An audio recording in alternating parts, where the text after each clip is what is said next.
So we'll go ahead and get started, but I'll keep an eye on the waiting room in case anybody joins. Welcome, so nice to have you guys here. This is a workshop on climate grief and eco-anxiety, climate distress more broadly. And there is, oh, actually, let me turn it on. Live transcript. So there is closed captioning available for folks who need it. You can also turn that off if it annoys you or gets in your way at all. We've got someone else coming in just now.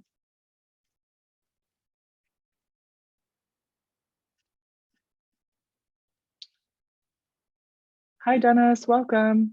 Hello, hi. Sorry, I was slightly late. I just had a bit of confusion over the Zoom link, sorry. No problem. We just were made aware of the fact that the Zoom link didn't go out via email. So apologies for the confusion. Yeah, right, okay. Well, welcome. We're literally just getting started, so perfect timing. This is a workshop on climate grief and eco-anxiety, or climate distress more broadly. Hopefully everybody's in the right place.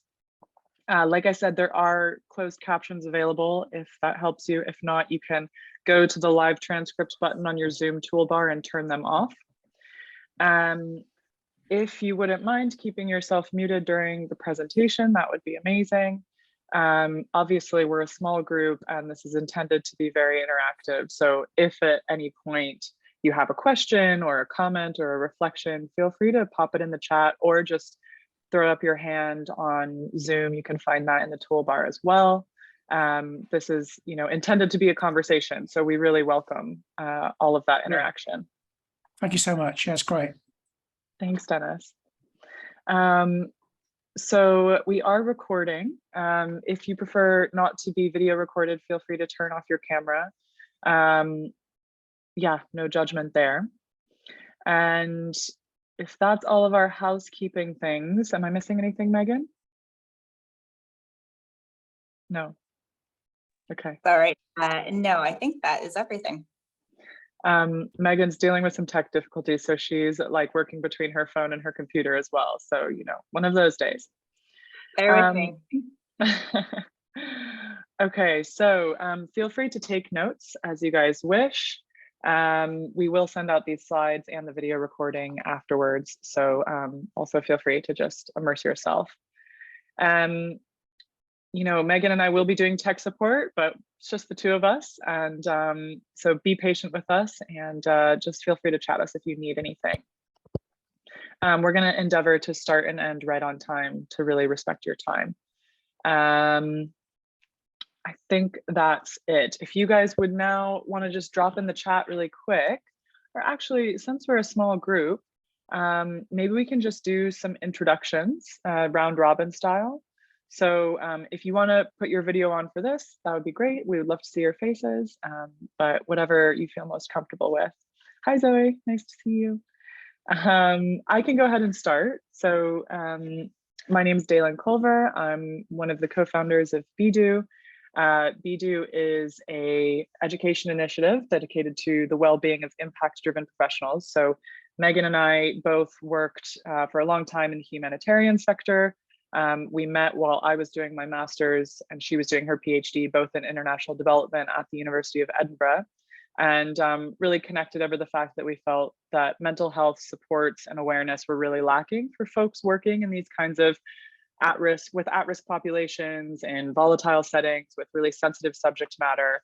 So we wanted to provide more tools and training and support for folks working in these kinds of environments. So we run workshops and events on various aspects of emotional intelligence, things like trauma sensitivity, climate grief and eco-anxiety, compassion, and ethical social science research methods.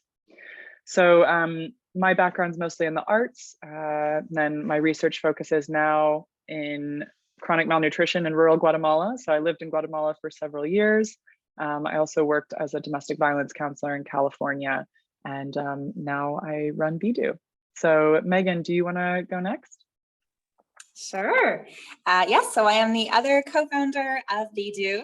As Dylan mentioned, I've done my PhD in international development at the University of Edinburgh, though originally from Canada. For my PhD, I was researching well-being strategies among Congolese migrants living in Nairobi. Before that, I was working for the Canadian government, where I worked on a research project looking at mental health strategies among researchers living and working in the Global South. Also very passionate about holistic well-being for researchers such as yourselves, as Dylan mentioned, because of my own challenges during my master's and PhD fieldwork. So that is a bit about me. Yes, I'm just going to open the floor. Maybe Zoe, do you want to go next? Sure. Well, nice to meet you all. I'm Zoe. I'm currently studying at the University of Glasgow. I've just started my PhD, and I'm researching the place of digital technology in humanitarian action. So all really interesting. Super interesting. Thanks for being here, Zoe. Nice to meet you. Kirsten, do you want to go next? Yeah, hi. So I'm doing my second year PhD in education at the University of Glasgow. And yeah, my background is in kind of geography, languages and literature. And I'm really interested in the human environment relationship generally, especially, I guess, the role of the arts and creativity in shaping that. My current research is looking at the use of creative writing in geography education at secondary school. And yeah, part of that is obviously exploring the emotional components of, our relationship to the natural world. And I think, climate grief and eco-anxiety is definitely something that could come up in that work. So I'm really looking forward to hearing what you've got to say about that today. Thanks so much, Kirsten. So nice to have you here. Kirsten was with us last week as well for our previous workshop on how to build rapport with research participants. Catherine, would you like to go next? Oh, I think you're muted still. Here we go. Can you hear me? Yeah, now I can hear you. Very happy to meet you all. I'm also a PhD student from University of Strathclyde. And Megan Douglas just introduced her PhD program. I found it quite similar because I'm currently, I just started my PhD, just like Kristen, I think. Although, sorry. My topic's quite similar to Megan's. It's about the entrepreneurial well-being.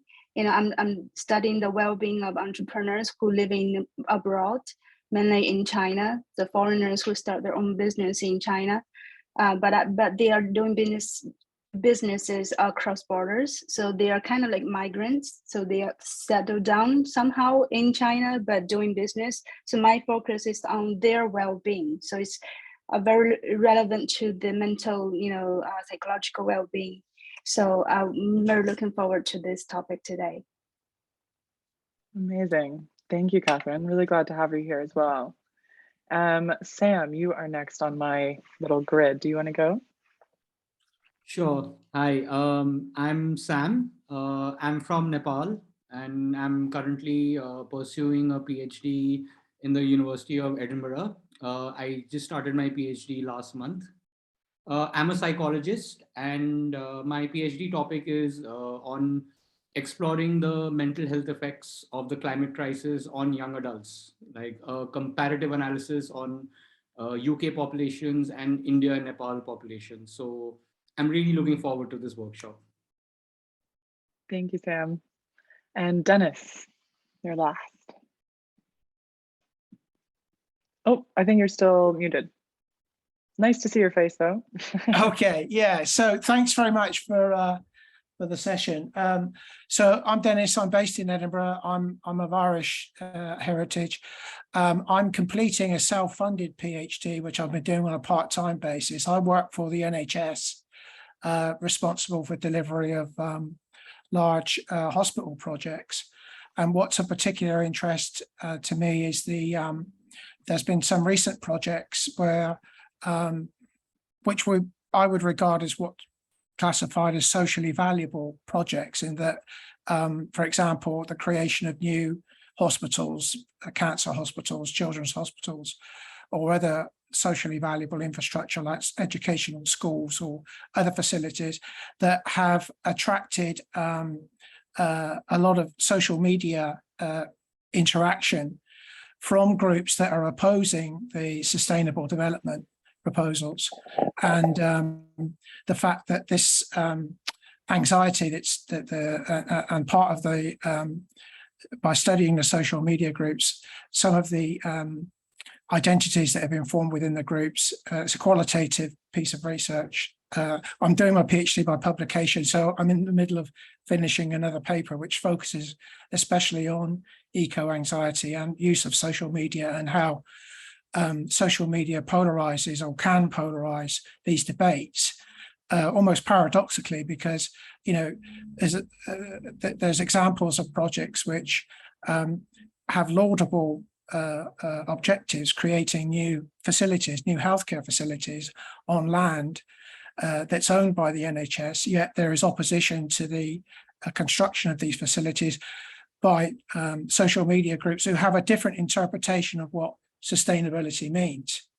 So it kind of raises research questions like, for example, is there too much democracy? Is there such a thing as too much democracy in the pursuit of important socially valuable projects?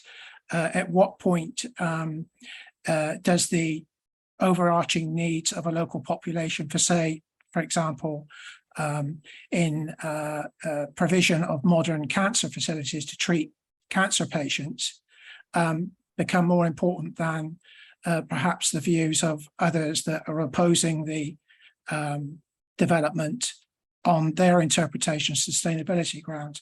And there's been a number of interesting cases where these social media groups and interactions between the health board and the social media groups have actually escalated and precipitated legal action, judicial review action, and really have created a substantive delay to the delivery of the project. Now, from another perspective, you could say, well, this is a very healthy thing that shows that democracy is perhaps working. But is there a way of perhaps facilitating these interactions in a way that avoids some of the toxicity and polarization that social media can generate? So, and some of this anxieties that have been created are amongst it, from looking at the profiling and some quantitative research, is amongst Generation Z and other younger members of the community. So there's a real issue here about at what point does the pressing need for these types of facilities, how does that intersect and interact with the genuine and perfectly legitimate democratic concerns of younger people that have about development in general. So that's the area of interest that I have. Really interesting. So I'm writing a paper about that now and using qualitative, mixed methods, qualitative and using social media analysis as well, bringing the two together. The qualitative research is based on the use of practice theory as espoused by an American philosopher called Theodore Shatsky. Shatsky is of UC Berkeley. That's where he worked. So it's, yeah, so that's the area of interest that I'm interested in. Great. Thank you so much, Dennis. Okay. Well, kind of like Sam, I feel like you've got a lot of expertise here that we really welcome and would love to get your perspective. As I mentioned at the beginning, we definitely want this to be a conversation. So feel free to chime in at any point. Thank you guys so much. It's so great to have you here, and we might have a few late joiners as well. I hope that some of this workshop can be useful to you guys in different ways. Obviously, we're all coming from very different perspectives, and the goal, this workshop will address really our feelings about the climate crisis, and there will be a kind of like reflexive, it will be mostly reflexive, but that's not to say that a lot of the topics we discuss can't be extrapolated and projected onto the kinds of research participants that you're working with or the communities that you serve. So let's definitely make sure to bring some of that out in some of our conversations, because I know you guys are interested in applying these concepts to your research as well. So the goals of this workshop are really to, first and foremost, validate and normalize the spectrum of emotions that we might feel in relation to the reality that our climate is changing and beautiful places in our world are disappearing. We're going to explore some mindfulness-based tools for self-regulation, especially in moments of stress and overwhelm. And then we're going to highlight strategies for both individual and collective resilience, and really look at the power of hope and agency to support kind of active engagement with the reality, with what's going on. So the goal here is really not to eradicate fears and worries and anxiety and despair. The reality is we really can't eliminate things like climate grief and eco-anxiety. They are very normal psychological responses to the very abnormal situation that we find ourselves in. And we're all going to experience this very differently. So know that all of your responses, no matter how you might be feeling when you think about the climate crisis, that is 100% welcome in this space. And because we will be talking about our own feelings and our own perspectives, I just ask that everybody really be kind and respectful to one another and respectful of each other's processes, and recognizing that, you know, we're not here to cast blame or judgment on anyone else for their behaviors or their feelings. And really, people's feelings are not up for debate. So we are all allowed to feel the way that we feel. And if you do want to raise a potentially contentious topic, please do. We are here to have those kinds of tough conversations, but just always do so in a respectful and compassionate way, and honoring the fact that, you know, we're all coming from different backgrounds, different circumstances, and really taking the view that we are all experts in our own experience, right? So if you can, maybe stick to I statements, speak for yourself, speak from your own experience. And then just a kind of quick collective commitment to confidentiality if we do discuss any kind of sensitive and personal subjects, especially if there are breakout room discussions. Please get your partner's permission to share what was maybe discussed if you want to share it with the larger group. And then just finally to say that this workshop is not a solution. It's jumping off point, beginning of a larger conversation. And we hope that it will give you some ideas, or at least get you ruminating on healthier ways for us and the people around us to relate to the climate crisis, and how we can really work together to find effective and creative solutions. So in terms of what to expect, something about this slide is a little off, but just looking at the left side, there are 6 different modules in this 2-day workshop. The first 3 we'll be covering today. We have a really exciting guest speaker. Her name is Barb Easterlin. She and I were both part of an applied compassion training at Stanford University last year in 2021. And she is a neuropsychiatrist from Berkeley. I know you alluded to one of your resources at Berkeley as well, Dennis. Yeah. And she actually created the first ever climate psychology certificate program for mental health professionals, which she now is in the process of teaching the first module. So she's going to join us around 3 o'clock, and we'll have some Q&A with her afterwards. So she's going to do a mindfulness exercise with us, and I think she'll have some really great insight.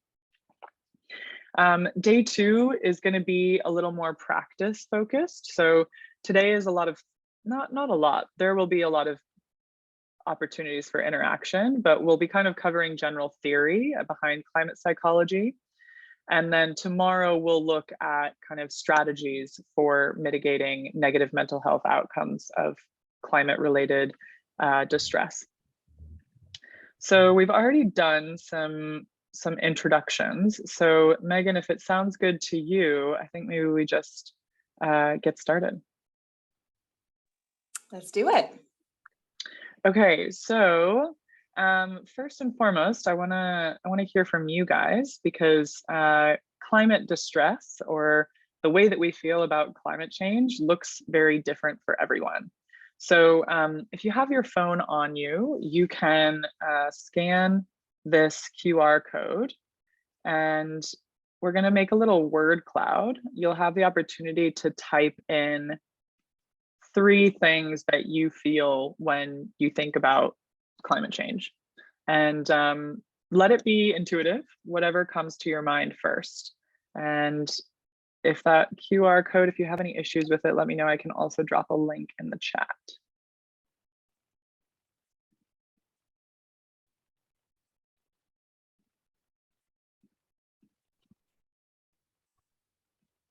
Were you guys able to access it? Yeah, okay, Yeah. Perfect.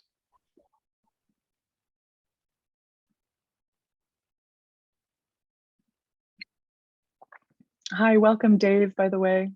Nice to have you. We're just starting with a little word cloud exercise, so feel free to scan the QR code, or I've just put the chat in. I think you have just scanned the QR code, so I'll use that. Perfect. While everybody's filling that out, actually, we did a bit of introductions at first. Dave, would you want to share just where you're joining from and what you're studying, what university you're at, a little bit about your methods? All right, so I am Devi. I am a PhD student at Abate University in Dundee, and that's where I'm joining from. I research on climate change and water practices in Malawi. I use the ethnographic methods for my research. I'm in my 3rd year, so I'm writing up right now. Thank you. Oh, amazing. Thank you. All right, so I'll just give it a couple more seconds. You guys can enter up to three entries, 3 things that you're feeling.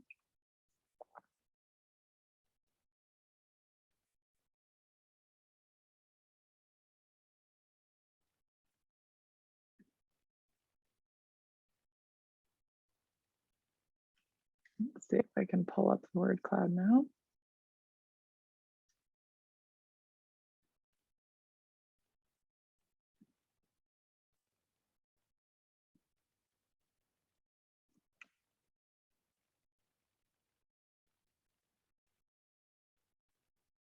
All right, so I've got 5 submissions. Let's see.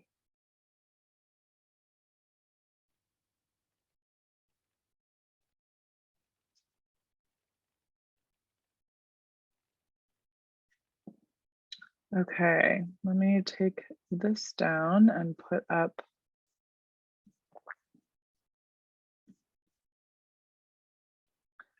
the other screen.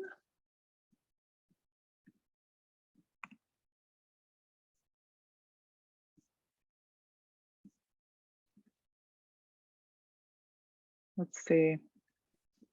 Can you guys see that? Yeah? Okay, awesome. So the bigger words are ones that multiple people have submitted or have been listed twice. So helplessness and fear are the biggest ones right there. Change, concern, confusion, despair, frustration, loss, hope. Hope, great. Uncertain, sadness, worried, sustainability, democracy, angry, and motivation. So you can see there's quite a range. I think that's pretty representative of all of our feelings about climate change. It kind of varies a lot day to day for me personally, but fear and helplessness are definitely up there. I'm just going to take that down and put the slideshow back up.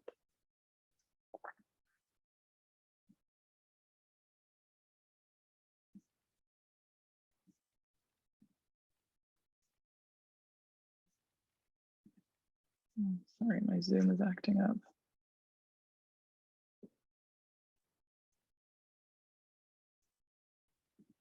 Oh my gosh. Technical difficulties, I tell you, really is one of those weeks. Okay, here we go. Start this. There we go. All right, are we back? All good? Thanks. Thanks for your patience, guys. So like I said, there is a really diverse spectrum of emotion, and we're all kind of holding this tension between helplessness and fear and hope and optimism. And we're going to try to end this workshop tomorrow with a module on hope and optimism. And that's intentional. It's because we as humans have an ingrained negativity bias. We tend to focus on the one piece of criticism that we receive rather than the dozens of compliments we might have received. And that also translates to our feelings about climate change. It is very tempting and easy to slip into feelings of doom and despair. And so we are going to endeavor to end on a note of hope, and that's not intended to be, toxic positivity, but just to kind of counteract that negativity bias and encourage or strengthen our capacity for self-compassion. So just to give you a bit of background on the kind of intersection between climate change and mental health, I'm sure many of you will already be familiar with this kind of study that was published in The Lancet last year.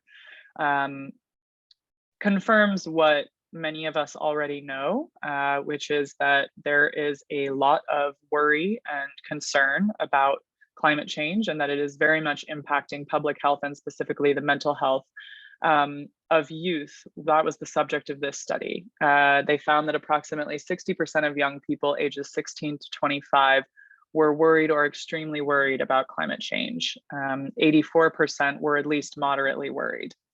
And this article looked at a really large sample, both geographically and in terms of socioeconomic diversity. There were a total of 10,000 respondents, ages 16 to 24, across 10 countries, across both the global north and the global south. So the study really confirmed, this is not just a privileged problem. It's not a minority or majority problem. It also found that there is a real sense of betrayal, of anger and injustice among youth who feel that they have been betrayed by their government. They are distrustful of authorities. They are fearful of having children and genuinely concerned about the stability of our future. The study also found that there was a real sense of isolation among youth, of not being heard, especially by older and more powerful generations. And this cynicism and apathy was found to be really corrosive and tended to exacerbate other mental health issues like depression and loneliness. So the survey's results were really pivotal because they could provide evidence of moral injury in human rights lawsuits brought against industries or governing bodies. So this intersection between climate change and mental health is really evolving. It is new territory. There's a lot that we still don't know. But one thing is really clear, and that is that without mental health, we will not be able to effectively address the threats posed by climate change. And this expanding body of literature really demonstrates the plethora of ways in which climate change can both cause and exacerbate existing health inequities, mental as well as physical. In general and throughout history, mental health has really been neglected in comparison to physical health. But now, of course, we know that neither happens in isolation. They are very closely interwoven. So for example, rise in water and foodborne illnesses caused by climate change, or in countries like the US, the extreme financial precarity for low-income families that stems from the high cost of healthcare can lead to increased fear, stress, anxiety. So it is both a collective and an individual problem. The IPCC revealed recently that increasing climate change poses a rising threat to mental health and psychosocial well-being. So this is acknowledged by the WHO, the World Health Organization, and it really is a collective problem because we are fundamentally social creatures. We really need each other. And part of the reason that we've evolved as human beings to the extent that we have is because of our ability to collaborate, to work together, and to find complex solutions to complex problems. This article by Hayes and her colleagues is really interesting. Highly recommend. She basically lays out the ways in which the risks and impacts are accelerating, risks and impacts of climate change on collective mental health. She kind of lays out the difference between direct, indirect, and overarching impacts. So a direct impact would be extreme weather events triggering things like PTSD or suicidal ideation or substance abuse. Indirect impacts might be rising sea levels or fires, then displacing communities and putting extreme pressures on finances and personal relationships. And then overarching impacts are these feelings of despair and hopelessness and confusion at the sheer scale of the problem in front of us.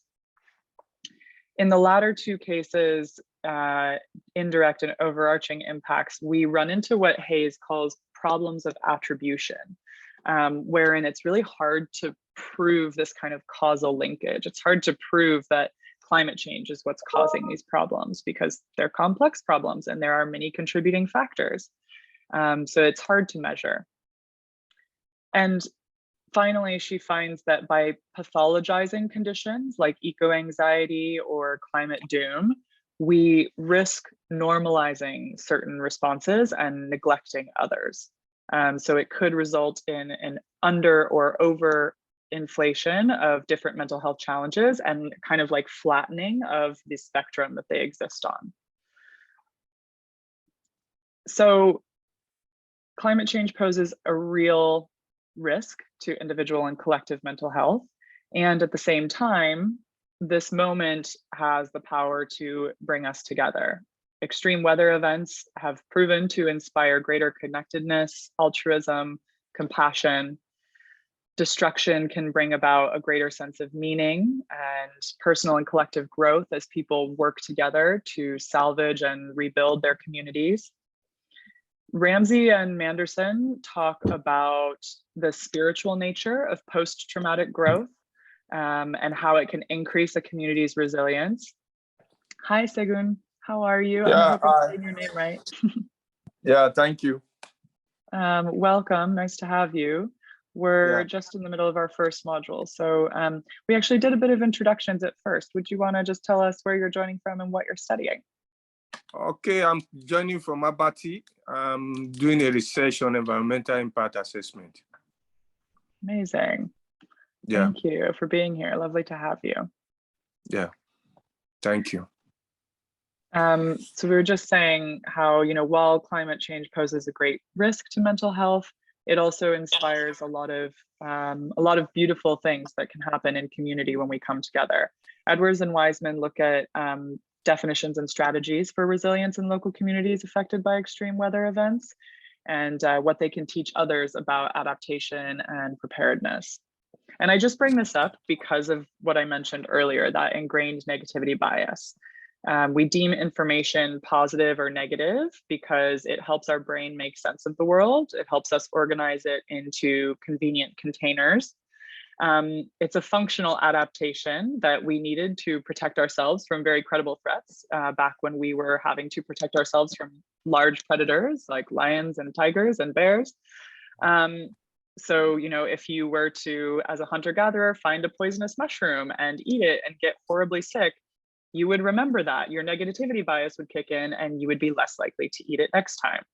And we tend to absorb those kinds of lessons better from negative information. So what we don't like or what we don't want to do sticks with us. But nowadays, we don't really face a lot of those mortal perils. So we still fixate on what we perceive to be negative. So we're more likely to remember one critique than 10 compliments. We get obsessed with our losses and we rarely celebrate our wins. Tierney and Baumeister wrote this book called The Power of Bad, and it's a very accessible read if you want to learn more about negativity bias. Just saying that when we talk about climate change, I think it's important to acknowledge this kind of paradox that climate change causes immense suffering and gives rise to our human capacity for care and connection. And of course, it's absolutely essential that we consider climate change within the context of colonization, racism, patriarchy, and capitalist extractivism. So According to the APA report from 2017 on mental health and climate change, these groups, so women, children, the elderly, Black, Indigenous people of color, the poor, and people who live in some of the hottest areas of the world will, in fact, as we know, bear the worst physical, social, and psychological impacts of climate change. And those burdens, including displacement, homelessness, poverty, sexual violence, disease, weigh more heavily on women and girls. Ecofeminism is a really interesting body of literature.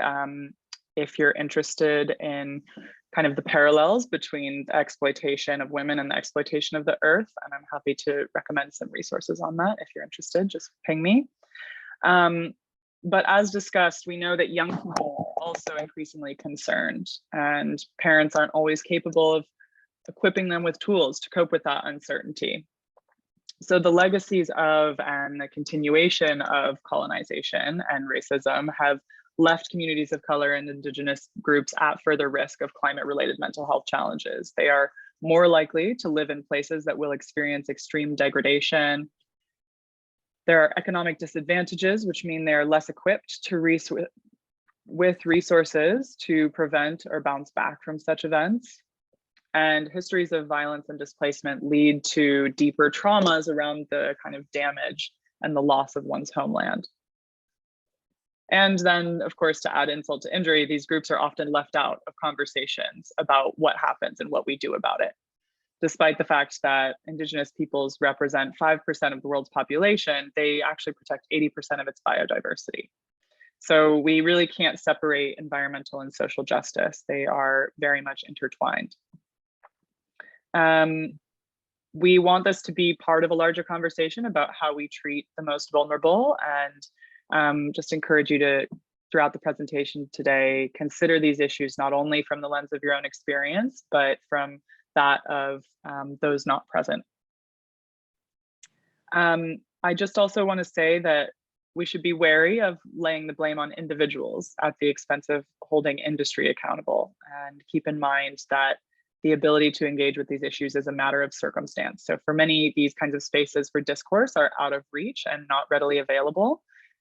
Even spending time outdoors and engaging in outdoor sports is a privilege. And financial precarity or living in a very urban setting might preclude someone from engaging in outdoor activities. So there's this kind of entrenched relationship.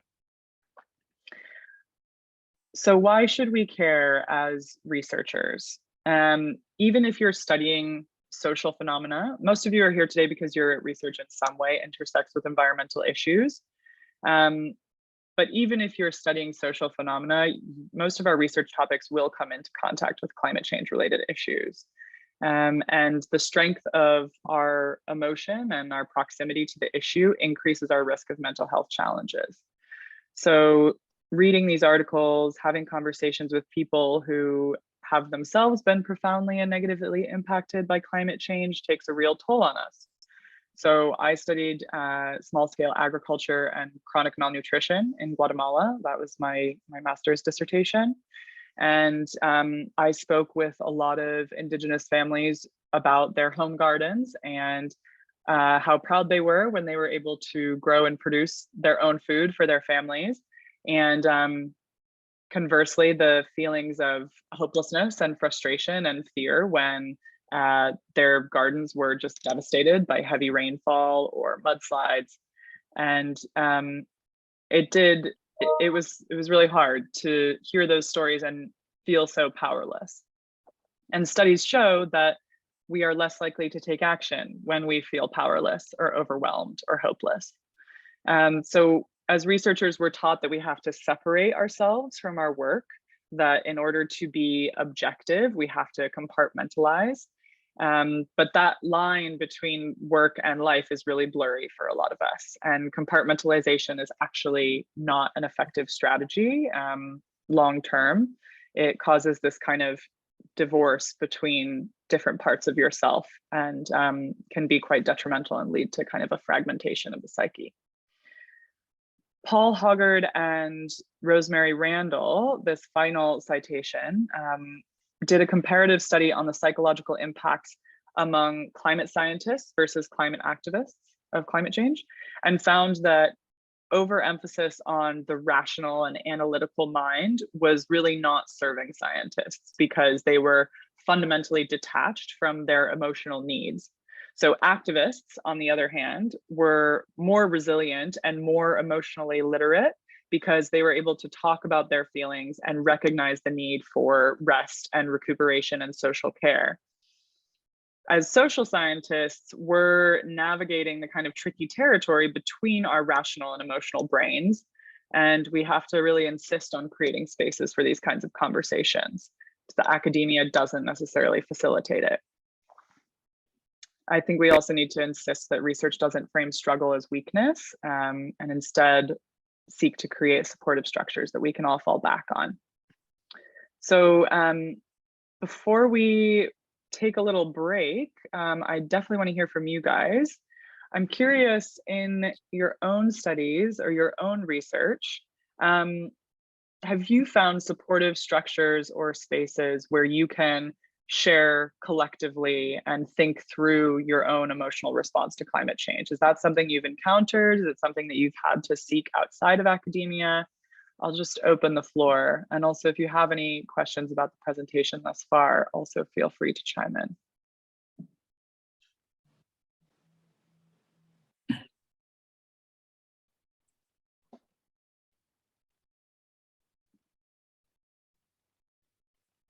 Just to say, for me, that's certainly not something that I've come across, and I kind of work between departments a lot as well. Like I work in education, but I'm also kind of 50-50 supervised in geography, and I would say in both of those departments there are kind of general well-being outlets and groups and events and things that are available, but in terms of things that are kind of specific to like ecological issues or climate issues, that's not something that I've encountered before. Yeah. Have any of you guys found spaces in which you feel comfortable talking about this kind of stuff in academia or otherwise? Oh, for me, I wouldn't say that there has been much of that space. And when I was initially studying my PhD, this was also an area that I was researching on ecological grief. And what was a challenge for me was to kind of, in a context where already there are challenges around mental health. Like when I was doing my research, I did my research in Malawi.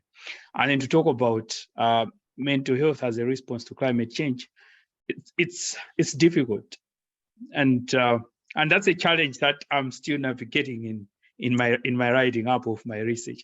How do you get to capture and present those sort of conflicting realities, where from your participants you are getting a sense of some sort of detachment that they don't want to talk about climate change in a way of framing it as a mental health issue, because they would rather suppress it because there are other challenges in that context. And at the same time, you want to present it as it is, but you also don't want to appear as if you are forcing them into a certain framework, when for themselves they feel like we can't talk about it from this angle, because even if we talk about it from this angle, for example, there are people who are schizophrenic and they don't even have access to the hospital. Yeah. How are we going to talk about this thing in this context? Do we just kind of pretend that it doesn't exist? And then that's also a significant challenge, even for me as a researcher. When I go into the communities, went in and kind of, after I left and I was told where there was a cyclone that has ruined the communities, and you feel heavy about that. But it's a discussion that, for example, I'll just have with my supervisors, and it kind of ends at that. You have had it with your supervisors. That's the supportive environment that's there. In the broader national framework, that sort of conversation is not there. Yeah, thank you for sharing that perspective, Dave. I really relate to that. I know that in my experience working with, I'm just going to take down the presentation so I can see you guys a little bit better. In my experience interviewing people in Guatemala, and a lot of the adverse weather events caused by climate change or accelerated by climate change, you know, when survival is your main focus and you are living day to day, the lens is much narrower. And so trying to expand that lens and say like, oh, but what about the fact that these accelerating weather events are caused by a warming climate? You know, your lens, if you're focused on what you're going to eat tomorrow, your lens is going to stay this big, and understandably so. And so I really take your point about trying to force people to consider it from a different framework and how hard that can be. And you don't want to force anybody to do anything. Yeah, has anybody else come across that phenomenon? Not directly, but I can definitely see that, you know, if you take the perspective that anthropologically speaking, we're not actually rational beings, and that we generally do what makes sense for us to do, you can understand why someone, you know, who's been directly affected by climate change, like your the people that you've worked with in Guatemala, or at the moment, you know, everybody's heart reaches out to the poor people that are suffering in Pakistan, etc., and all these other countries which, you know, haven't proportionately contributed that much by way of emissions, but seem to be on the real receiving end of these dramatic climate change. You can see that for them, what makes sense for them is to, you know, survive and to worry about how they get through tomorrow and the day after that, and compare that to the, say, possibly more insulated and comfortable perspective of people that might be concerned about climate change in highly developed European or other countries, which, you know, okay, not to belittle in any way those, for example, in the UK that have been affected by flooding or something like that. But for a lot of people that haven't really been directly affected, there must be entirely different perspectives, you know, to have actually experienced the loss of your house or your living, or it puts an entirely different perspective on the situation, I would have thought, you know, just as a kind of overarching observation, you know, that distinction between the effects of direct impact and indirect, I think, is a very useful one. And if we're going to listen to the voice from an emic perspective of those that have been directly affected, then, you know, that calls for possibly a lot of field work and research out in the field like you've done, but to really capture that evidence. Yeah, thank you for that perspective, Dennis. I think it is a useful frame, this kind of like delineation between direct and indirect impacts, and it just goes to show kind of how far-reaching and insidious this problem can be. And once you start unpicking it, it gets really complicated. Does anybody else have any reflections on that? I was just going to say, sorry, go ahead. No, you go ahead. No, Catherine, all yours. Thank you. Thank you, Maggie.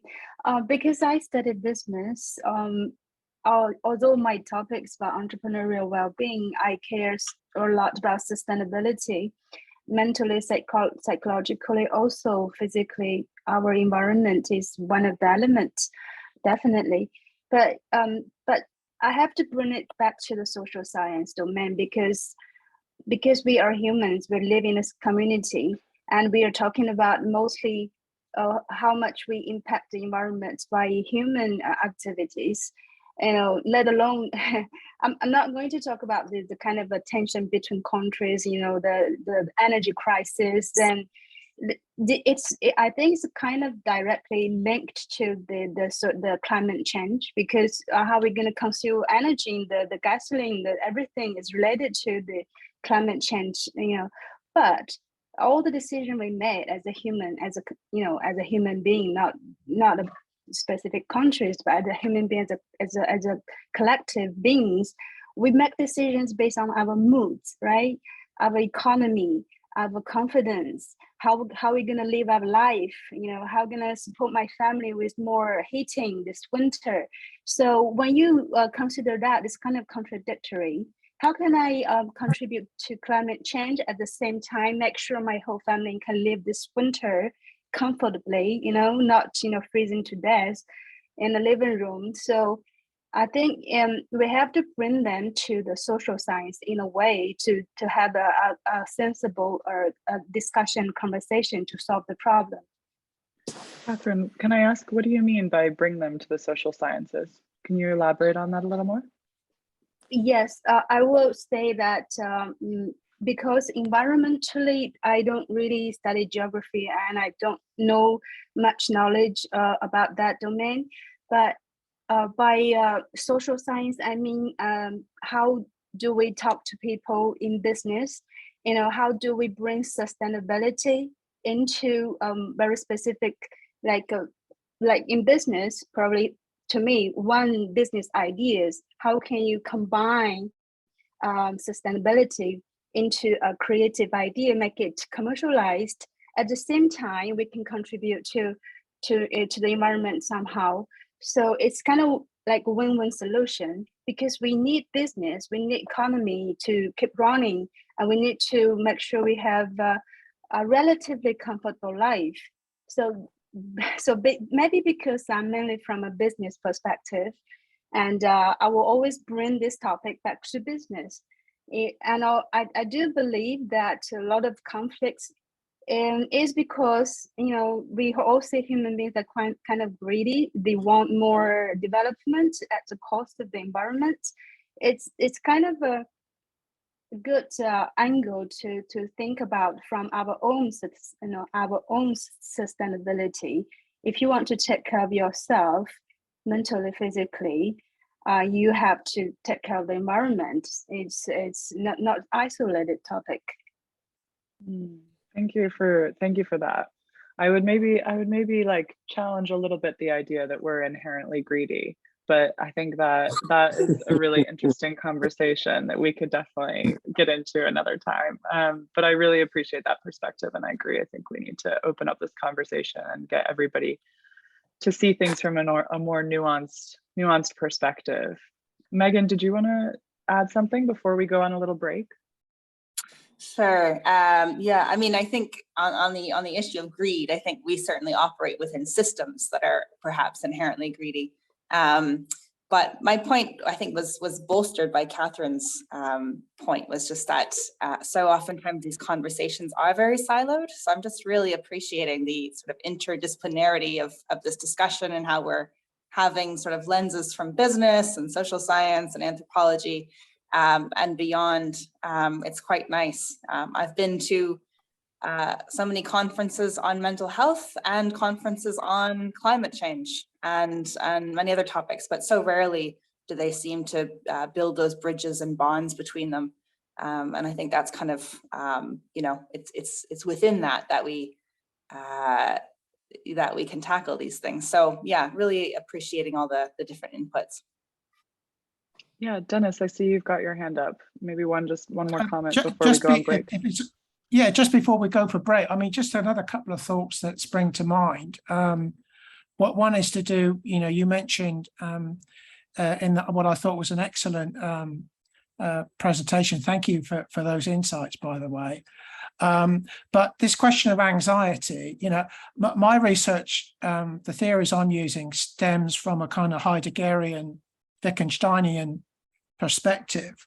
And of course, Heidegger, you know, he talks about this idea of learning to embrace anxiety, you know, to be human and to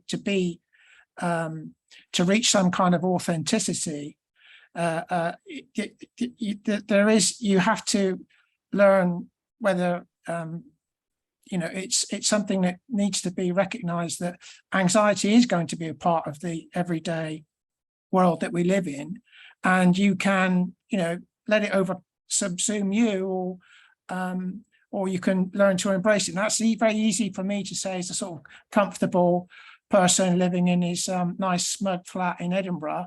If you were speaking to these poor people that are currently suffering from the floods in Sindh in Pakistan.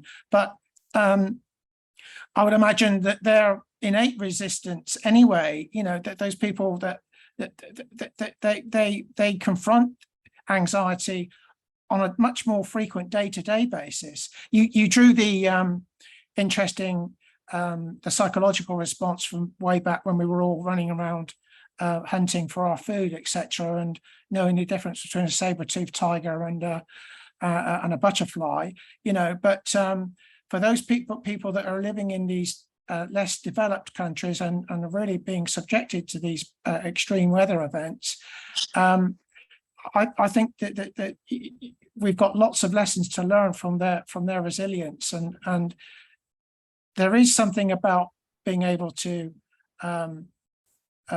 appreciate that anxiety in some ways can be is something that we need to be able to cope with in some ways. So I think the whole question of anxiety is a very interesting one, and is contextual in some regard. Absolutely, and that's actually the perfect kind of segue into our next module with Barb, who's just joining now, which is going to be, hi Barb, which is going to be a great kind of interactive exercise where we practice doing just what Dennis was just talking about, which is kind of allowing those difficult feelings to exist and giving them space to breathe. That really is kind of the essence of compassion, which Barb is going to tell us more about, but I do want to give you guys a quick bio break in case you need to grab some water, use the restroom. So it's 3:02 my time, so I'll just give you guys about 10 minutes. We'll get Barb all set up while you're gone, and I'll see you back here at 3:12 if that sounds good. Okay, thanks guys, see you in a sec. Yeah, thank you. Thank you, Sayun. Hi, good morning. Well, good morning for me, good afternoon for you. And Megan, nice to meet you. I was going through your slides and got a little bit acquainted with you, your work there in BeDo. How So are you nice guys? to have you, Barb. Thank you for getting up early. Oh yeah, no problem. We had some barking dog here, so that woke me up earlier than I expected.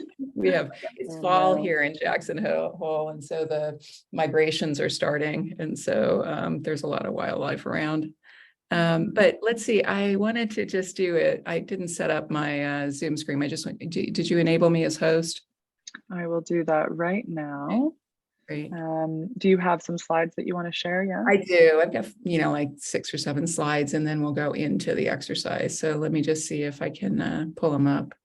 Perfect. I'll stop sharing my screen. Okay. And yeah, if you have any issues, obviously I can put them up for you too, but you should be able to. Advanced. Okay. I'm quite envious of fall in Jackson Hole. I feel like this time of year in Colorado is just my favorite. The mountains and the aspens changing. And, yeah, right. Yeah, it's so pretty. Okay, it looks like it's pretty close there. Are you seeing just my slide? Yep, I'm seeing just your slide. Cool. Okay. All righty. Great. Let me get out of this. Stop sharing. Okay, we're all set up. Perfect. Yeah. Thank you so much again. So tell me a little bit about your group today. Well, so everybody's on break right now, but this training is hosted through the Scottish Graduate School for Social Sciences, which is kind of like a body that oversees all of the postgraduate, aka in US terms, graduate students across Scotland in the social sciences. So all of the universities here in the country are eligible to attend. So these are folks who signed up for this training specifically, and a lot of them are studying issues that very much intersect with climate change. So I know Dave's research is in Malawi. Some folks are researching here in the UK. I think Catherine is looking at migrant entrepreneurs in China. What else am I missing, Megan? And a few people looking specifically at young people and experiences of climate distress among young people. I believe mostly within the UK context, but there is a nice diversity of different global contexts being studied, as well as different disciplines that people are coming from, both within and outside of the social sciences, which is quite nice. That's great. That sounds like a wonderful group. And none of them are really clinicians per se, right? So, No, right, not they're more really. researchers, graduate students, people Right. who are There's studying. one individual think- researching psychology, is there I not? think Sam is doing a PhD in psychology on climate or eco-anxiety, Great. specifically among youth. So in Mhm. Nepal, he's Nepalese. So yeah, I think he's the only one with maybe a more clinical background. Most folks, I think, will be mostly social science backgrounds, some business. Yeah. Great. That sounds like a lovely group. Good. I'm just gonna run and top up my water, but Guys, you want to take a break and we can come back in a couple of minutes? Yeah, perfect. I'll fill up my water bottle as well. I'll be right Okay. back, Barb. Yeah.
So Barb, are the aspens in full leaf there? Let's say that again. Are the aspens in full leaf? Are they all golden at the moment? Yeah, they're beautiful. I'll show you. Let's see, you can see. Check them out. Oh my gosh. So kind of on the starting edge still. Yeah, no, the ones in the maybe 1,000 feet up are red, but down here at a mere 6,300 feet, we're still yellow. A mere 6,300. Yeah. Well, I have a friend who lives in Jackson who sent a photo the other day of just like a wall, driving down a road with just a wall of golden aspens. And I always miss Colorado this time of year. Yeah, I know. It's pretty. We're gonna miss it. Going back to California. Oh, when are you leaving for California? at the end of the year. Okay. So we'll be in Wyoming through December. Okay. Do you guys, are you moving back into your house there, or are you buying a new place? Yeah, briefly, it's 1,000 square feet. So we have a contractor who's going to bring it back to the old foundations that we had before the wildfire. So it'll be a little better for both of us to have a space at home to work and, that kind of stuff. So, yeah. So we'll live there briefly, and then I'm probably going to take some time off for a couple months, and we're going to go and do some hiking. Oh, amazing. Yeah. You're going to do some like long distance hiking. Well, I'm thinking about doing the Mont Blanc circuit. So we're going to go to Zermatt, I think. This is the plan today anyway. And amazing. Yeah. So,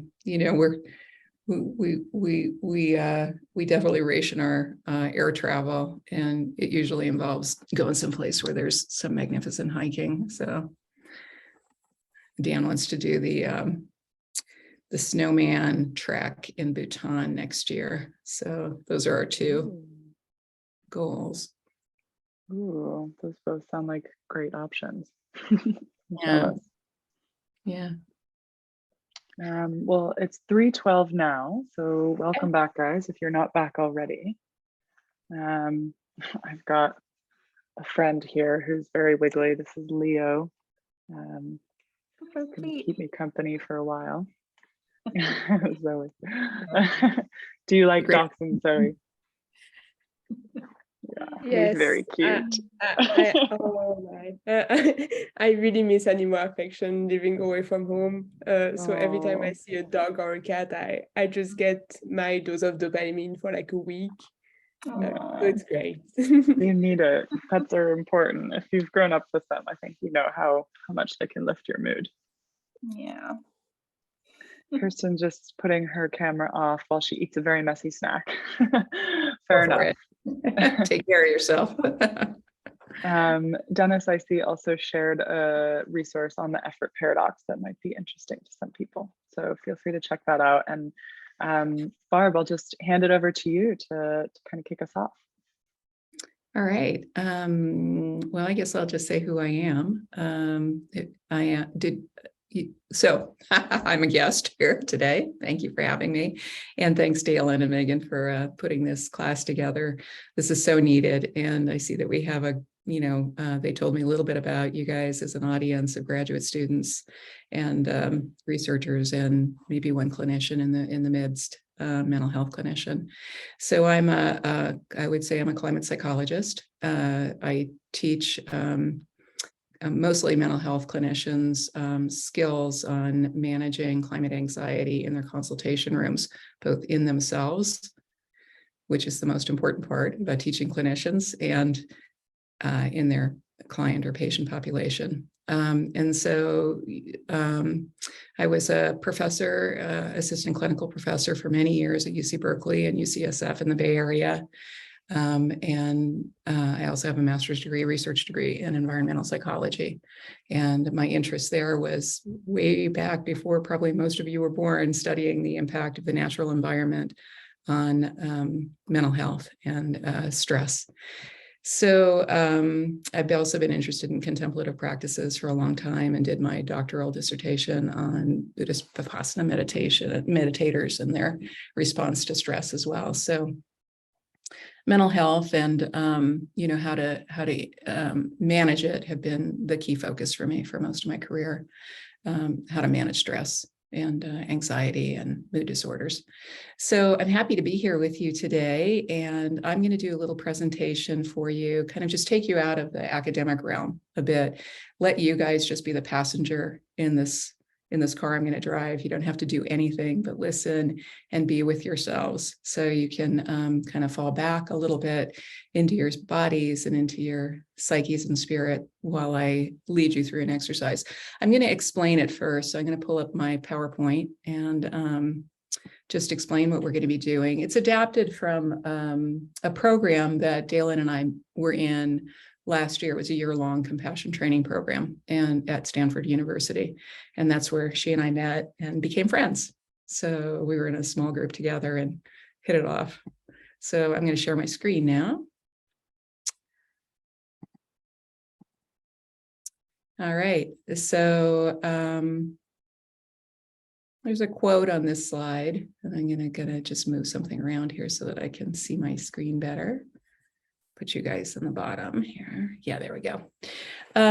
Yeah, so this quote from Joanna Macy, she's a hero in eco-psychology, and the founder of a program some of you might be familiar with called The Work That Reconnects. And she says the most radical thing that any of us can do at this time is to be fully present to what is happening in the world. So this exercise that I'm going to lead you through is called compassionate listening, and it's based on mindfulness to our inner landscape, which is a reflection of what's going on in the world. You guys have been studying climate psychology today, and understanding that there's a mental health impact of the climate crisis, right? So these feelings of distress don't arise out of nowhere. They come from real threats to our environment. So I would imagine you are in this seminar because you deeply care about the planet and living beings. Some of you are doing, all of you are doing research on the impact of the climate crisis. And, you care about the human species and the greater than human, the dachshunds and the other animals. And what are we listening for in this exercise? We're listening to our inner state. Especially when you're doing this kind of work day in and day out, it can get overwhelming and complicated at times, right? We need to have tools in our toolkit to really be able to stay with it or to recover from it. So, and why do we do that? Why do we do this kind of like inner work? It's because as we feel our inner state, we're more able to access the wisdom and creativity that's bound up in those feelings. And what is it bound up by? It's bound up by our very, very intelligent defenses, right? Our psychological defenses against these feelings.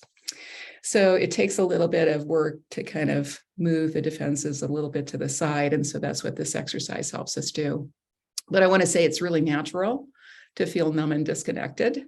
We're exposed to all kinds of climate disaster, media, and you guys probably more than most. And so it's really something that I'd like to share with you is sort of like this recovery exercise.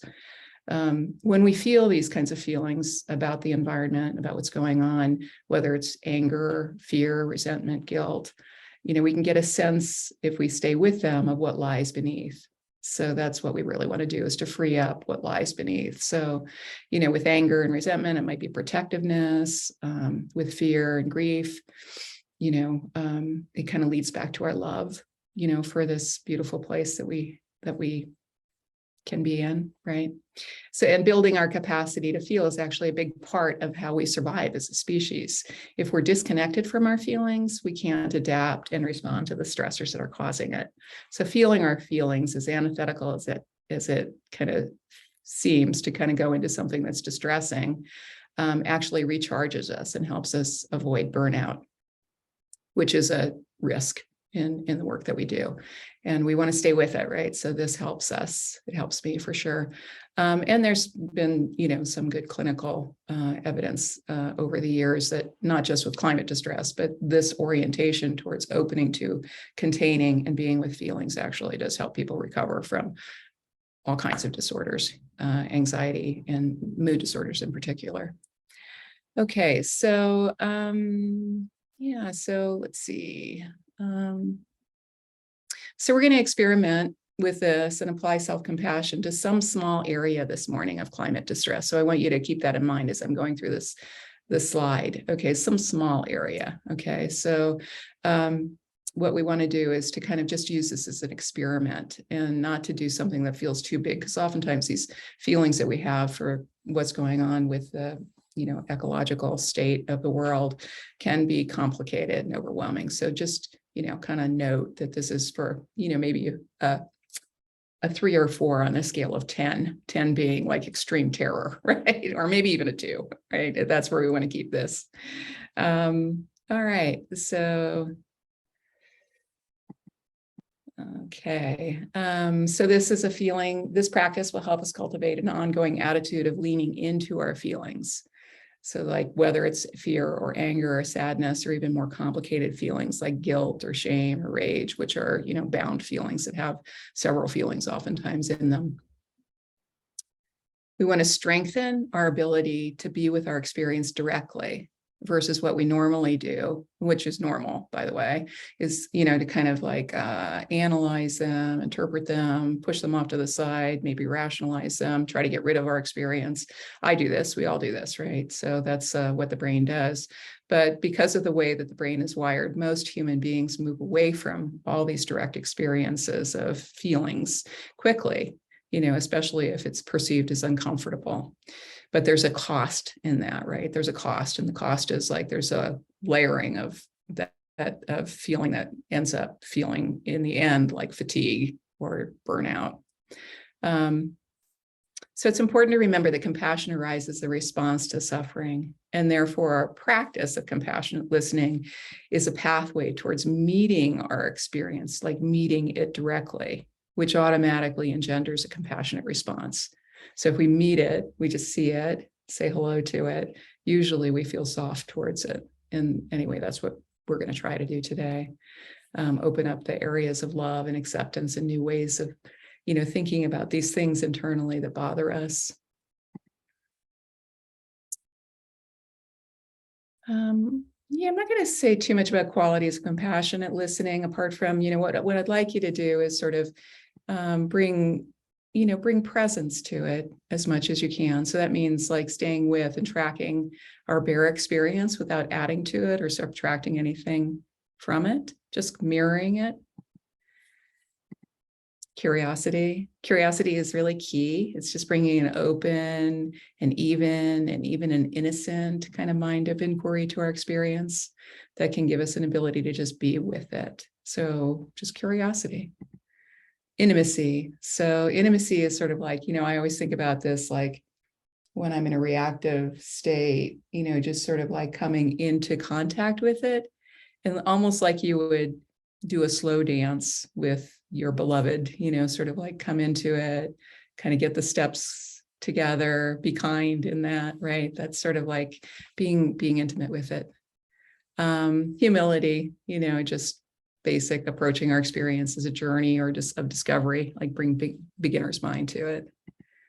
And this is probably the most key, acceptance. So whatever comes, just bring it in, say hello, hi, come on in. And then self-compassion, of course, is the cornerstone. We're going to consciously bring our care and nurturing and support to our experience. And I'm going to get to that experience in a couple of minutes so that you have a direct experience, but I kind of wanted to form the frame around it. We kind of went over this already, but essentially what it is that we want to do here is not so much question why we're having these experiences, but to land with, and you'll hear this in the questions that I'll ask you throughout the inquiry that we're going to do, which is probably about a 15-minute inquiry. So the questions are more what and where questions, sort of like more what is it that you're experiencing right now? Where do you experience in your body? Our bodies are a reflection of what goes on in the outer environment, right? So if we can attune to our bodies, we can really stay connected to the source of, emotion. And then what's it like to pay attention, to the experiences. So just want to say that when we have feelings, the normal, like I said this a minute ago, defenses are really normal, and they illuminate, kind of what is difficult, about feelings. The normal things that we do when we have feelings we don't like is like we judge them, try to fix it, we analyze it, like why are we having this feeling? All of this is extra. We don't need to do that here in this exercise. And just a little note about what I'm going to be bringing you your attention toward is like your actual experience in your body. So some of the feelings that we might encounter here on the screen, right? We might feel our chest tightening, constriction, or tingling in my hands. These are our direct experience, right? So, that's what I'm going to be bringing your attention to. And why focus on this? Again, it's when we actually see that we can be with these individual experiences, it makes those micro moments of experience of suffering or distress much more bearable. It gives us a tool to kind of expand, contain, and be with feelings, right? And you don't have to spend all day doing this. It's really a, like a momentary thing, like, oh, I don't feel good right now, or I'm upset right now. And this is a tool to kind of bring awareness right into it in the moment, right? So with climate, if my mind starts going in on this, like it usually goes into like, what's going to happen in the future, right? What about my kids' future? I've got kids who are, in their early 20s, their world is just ahead of them as it is for you guys. And, I can get really overwhelmed if I start thinking about that. Even as I talk about it, I can feel my body tightening a little bit, my throat constricting a little bit. And my mind starts in right away, right? So it wants to kind of not think about it or think about it too much. Says things like, I can't bear this, it's too much. I start to go into shutdown a little bit. So, but if I can just open to the experience directly and not abandon myself in that moment with my grief or my fear, that's the moment of compassion, right? And mindfulness. So emotions will keep causing suffering until we can kind of bring our attention to them in this way where they live in our body, and with a kind heart, bringing our attention there. I'm going to skip this one. So let's just take a few minutes. I'm going to stop the screen share for a minute. So I have this little exercise that I want you to do. It's a compassionate listening exercise. And I'll send Dalen the link to this so that you can have it in your repertoire, and you can do it for yourself. And you can also do it as a partner exercise with, your colleagues if you want at some point. So this is a skill I'm going to teach you. So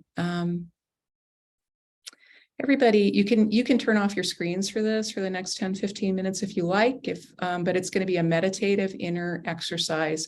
So stay alert, stay with the screen. Your attention is really important on this. Okay, so just go ahead and get comfortable in your chairs or wherever you're sitting. And just take a few deep breaths into your body, down into your abdomen.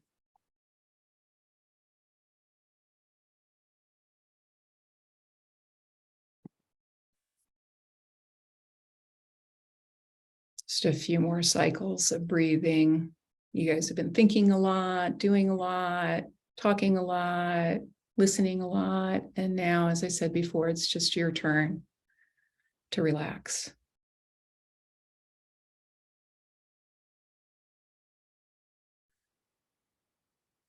So when we feel our feelings, they can become deep sources of knowledge and creativity and power. And this exercise will maybe give you a little taste of what's in there. And it's good to just bring a spirit of, let's just try this. There aren't any mistakes. It's just practice.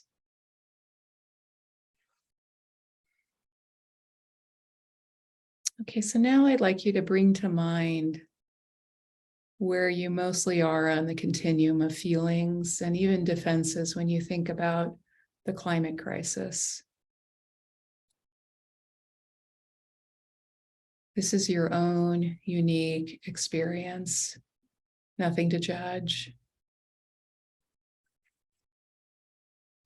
And bring a sense of welcoming to whatever arises.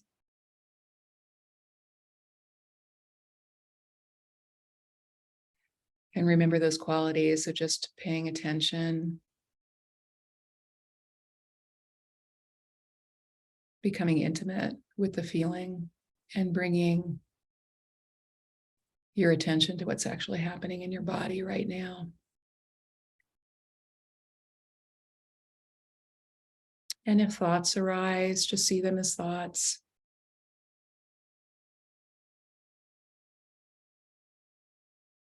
Just recognize the thoughts naturally come and go. And the practice is just to label the thoughts as thoughts versus treating them as truth. Just recognize them, note them as perceptions, And then gently place your attention back on your direct experience as it's unfolding in your body.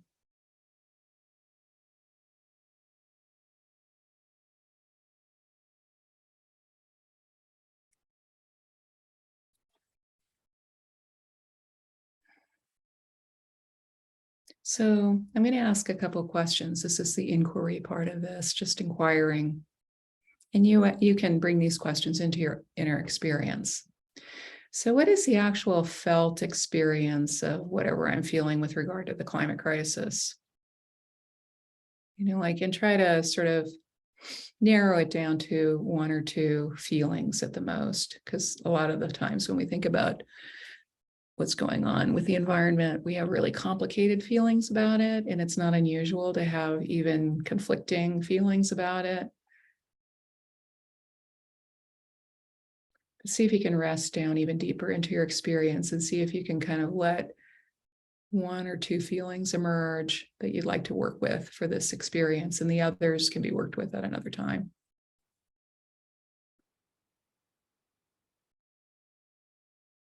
So these feelings oftentimes are sadness, anger, grief, fear, even unworthiness or doubt. And notice where you're experiencing this feeling in your body right now. Just be curious about where the strongest sensations are arising. Often they land in the neck or the shoulders or the chest or other parts of the body, the hands.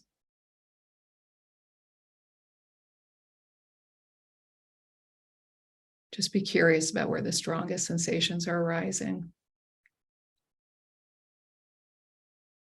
Stay with the physical sensation and just check it out.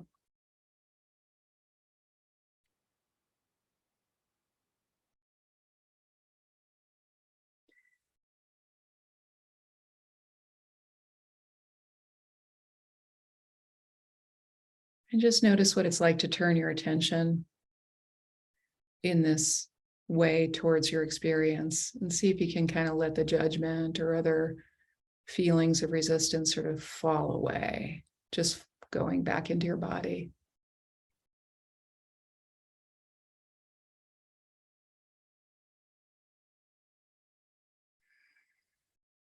And now the compassion part. Okay, so how could you internally communicate to this part of you that it's allowed and accepted as it is, and that you're just present with it? Sometimes it helps to put your hand on your heart, over your heart area, and just internally, say whatever you say to comfort yourself, like, I'm here with you, I got you, I'm listening, you're welcome here. So we're still just being with the bare experience itself. Take another breath, being with them.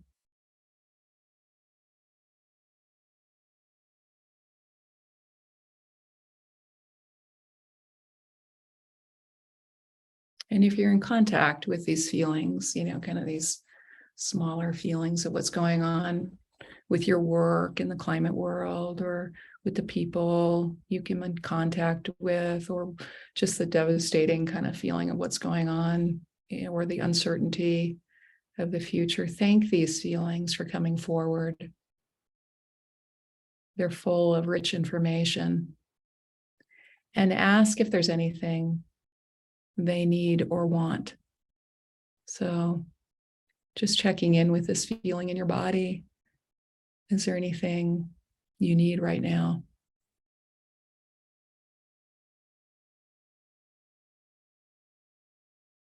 Could be love, could be space, could just be acceptance, could be, let me come in sometimes.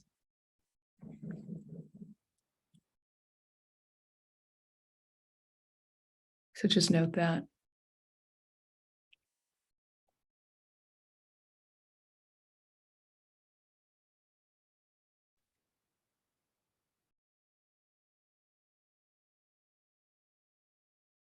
And just be aware that this experience is held by an even greater presence or a field of compassion that resides everywhere. You don't have to make this happen. All you have to do is let it in, this sense of love and heart towards yourself, like you would with a good friend who is struggling.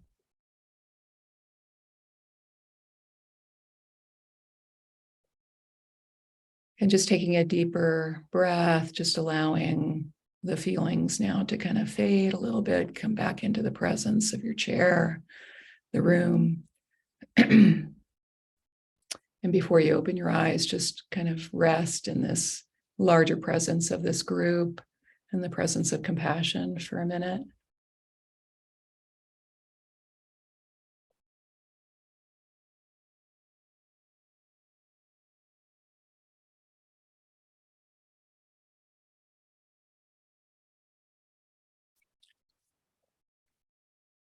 Just really appreciating yourself for being able to do what you're doing, be in this life, stay connected with the truth.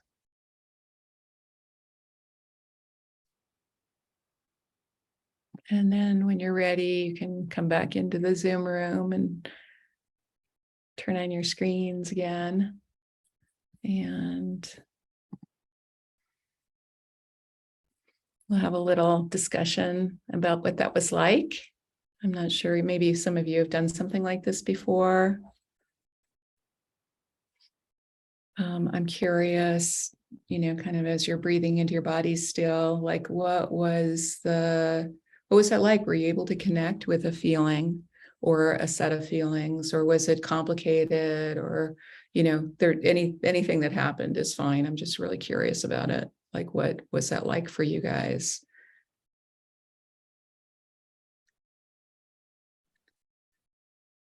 Hi. I guess for me, when you were talking about experiencing the emotions that we feel around the climate crisis, it basically boiled down to one very distinct emotion, which basically was confusion, because there was these opposing emotions of fear, but at the same time hope that something can be done. We can do something. I mean, not only us as clinicians or researchers, but then as humanity. But at the same time, there's also this sense of fear, of dread, of what if we can't. So these opposing emotions were basically distilled down to, like I said earlier, one large emotion of confusion. About what do we do? What can we do? Can we do anything? And if we can, what is it that we do? So it is very interesting to go deeper inside and understand, because earlier, as part of the exercise, there was a word tree exercise where we were told to list the emotions that we had to. And I wrote both hope and fear. And right now, as I went deeper and deeper inside, I understood that both of them come from this sense of confusion about what can be done. Yeah. So thank you for that. Yeah, thank you. That's beautiful. I really appreciate your talking about that. I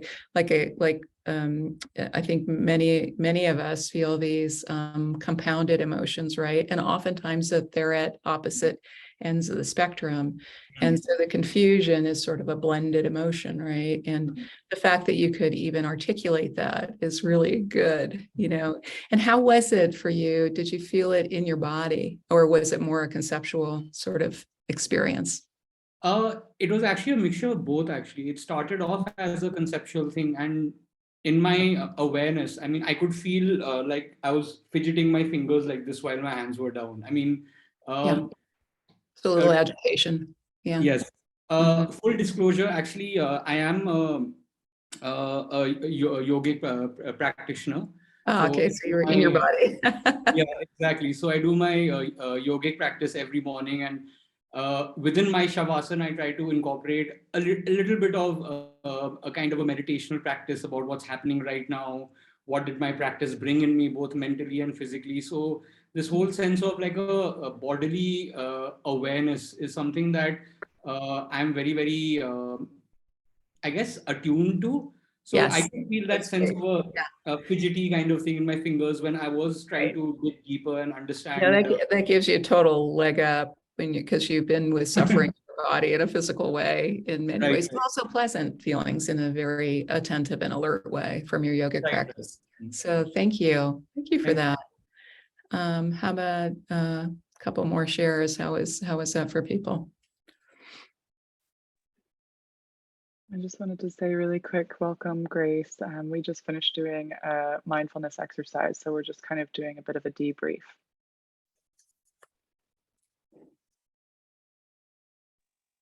I might just say something quick, sort of similar to what Sam was saying, and kind of worries around what might be perceived as conflicting feelings. The two words that first came to me were indifference and hopelessness.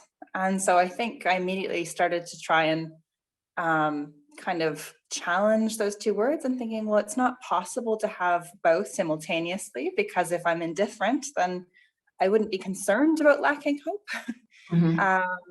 But then, you know, I think your guidance about sort of let it just sort of be, don't bring judgment upon it, and making peace with it and not having to understand it, that potentially there could be conflicting feelings. So that was interesting for me. And when you stayed with it, Megan, did anything arise for you? Like, was there anything in the feeling itself, or did it shift or was there anything under it that, you know, or did it just stay the same feeling throughout? I think when I dug deeper into the feeling of indifference, what I then found was underpinning it was feelings of shame. And almost like indifference being a defense mechanism. Just this, I lived with my sister for quite a while, and I always saw her as sort of more of the eco warrior in the family, and always feeling like I was never quite at that level of being a champion for the planet, and feeling judged and shameful. And I think as sort of a defense of that, just saying, you know what, I can't care right now. Thank you so much for that. That's what I was wondering about, because indifference is such a normal feeling that comes up, or apathy, or like, you know, like just not the feeling that doesn't have any, you know, kind of label for it, but it's just sort of that complicated, sort of fatigued, you know, kind of feeling. And if we stay with it like you did, which you articulated really beautifully, oftentimes underneath of it is a deeper feeling. And oftentimes it's something like shame or guilt. And those are the feelings. So the indifference oftentimes is a defense against that. So you saw that, and then there's a whole self-limiting story in there, right? And if you can just sort of like embrace that your goodness around that, and how that story, you know, just your beauty in sort of carrying forward anyway, and then, you know, sort of releasing some of that shame, you know. And so that's what this exercise really is for, you know, so that then it energizes us. It's like, oh, okay, you know, like that that unconscious story about how I'm not good enough, you know, can just sort of go, it's like just a story, right? Yeah, it might have some hooks in it, but it's just a story. Yeah, I have big sisters too. Really smart big sisters. You know? So I totally get where you're coming from. I'm actually the big sister, so I don't know. You're the big sister. Okay, she was okay, even worse. It's complicated. I know they always are, family stories. Thank you. Maybe, I don't know where we are with time. Do we have time for one more share? Oh yeah, definitely. We've got time. All right. I have a question about this meditation approach. Is it more relevant to introverted type of people, or if I'm extroverted, probably it doesn't really work that much for me? I'm not expert on psychology. I'm just have this question. Yeah, I don't know of any any research that would illuminate that, just my own clinical experience of over, 30 years. And I think extroverted people definitely rely more on, kind of like sort of their own exuberant energy, to sort of like keep going forward. But I also know a lot of extroverts who do this kind of work and with themselves. And it's really just a method of inquiring sort of like what is happening right now, like especially when I'm feeling kind of crummy or down or, sort of like overwhelmed with stuff. It gives me a tool to kind of among many tools. So I want to say, like, activists, we know, I think that Dalen either has covered this, Megan might have too, or they will be covering it. We need, in addition to this tool, right? This tool might not work for everybody. Other tools work, like taking a break, taking a holiday from your work, dancing with your friends on Friday night might be the thing, that actually really works to kind of work out some of these feelings and come back to a sense of normalcy and get perspective again, right? So this is one tool in your toolkit. Yeah, because when I was going through the kind of guidance you gave us, I'm going through the moods, the emotion that I have when I'm thinking about the climate change issue, and mostly as we talk about, is always negative emotions. We can be sad, worried, frustrated, uncertain about everything. I'm that kind of person who are quite philosophical about everything, so I kind of can't go very deep, but the kind of cost of doing that is somehow it make me feel very heavy if I do that. If I look inside, about my soul and my mind, I often got very heavy because it's too deep, and it's not very common to share this kind of idea with others. So my research, one of my research dimension is about talking about social connections. It's because I think when you look deep enough, you probably are aware about the problems, but the solutions are more rely on the outside world. I mean, it's not a black white statement to say it's interconnected, of course, but I will say that you have to rely on the interconnections with others to become part of the solutions. So therefore, my topic is about entrepreneurial well-being. Basically it's about individual well-being, but my approach is mostly focused on the social connects, the social capital they have, and the way they communicate with the people, and what. Yeah, it's more about the outside world. Yeah, so important what you're saying, which is to bring the community up, like together, right? And that's the other piece of this, right? So and the other thing that you're saying, which I think is so important, Catherine, which is, like if you go too deep with these feelings, sometimes it can leave you feeling worse, right? So the idea is not to kind of dwell there and bring our mind into it, but just to touch it, almost like you're giving it a little light kiss, like you would, like a child before they go to sleep, just sort of like, hey, I see you there, just to be kind to ourselves. It's really just being kind to ourselves. But if you feel like it's too intense, take a breath, anchor back into the body, that kind of thing. And if it's not your practice, it's not your practice. I get that. But the idea is that sometimes these feelings that are deeply held within us, if they don't get recognized and acknowledged, they actually do create a kind of like a constriction and a paralysis. So, doing activism work or research or, the work that, that I'm doing, with psychology actually gives vent to a lot of these feelings. So you guys are already in a good place with this because you're not like sitting around doing nothing about this, right? So you may already feel like, okay, I've got this under in a good place, right? Yeah. All right. Anybody else?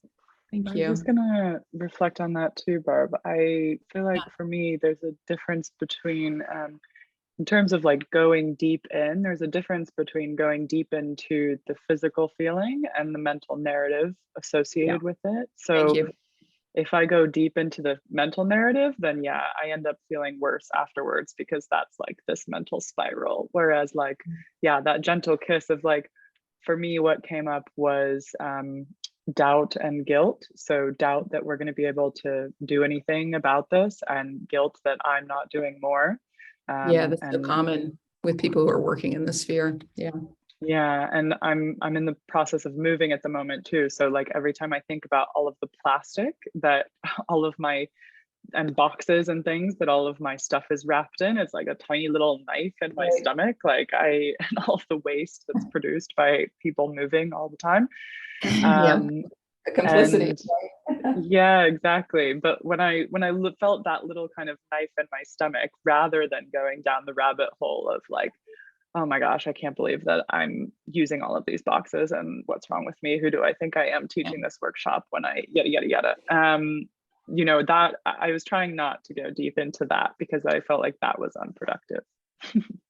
It is unproductive. You know, what I would say to that is, like recycle your body, all the things that you would do, we got to use those boxes. Or, like the last couple of years, we kind of bought some furniture for our house, right? And I had the same feelings of complicity, like the furniture industry is like incredibly wasteful, right?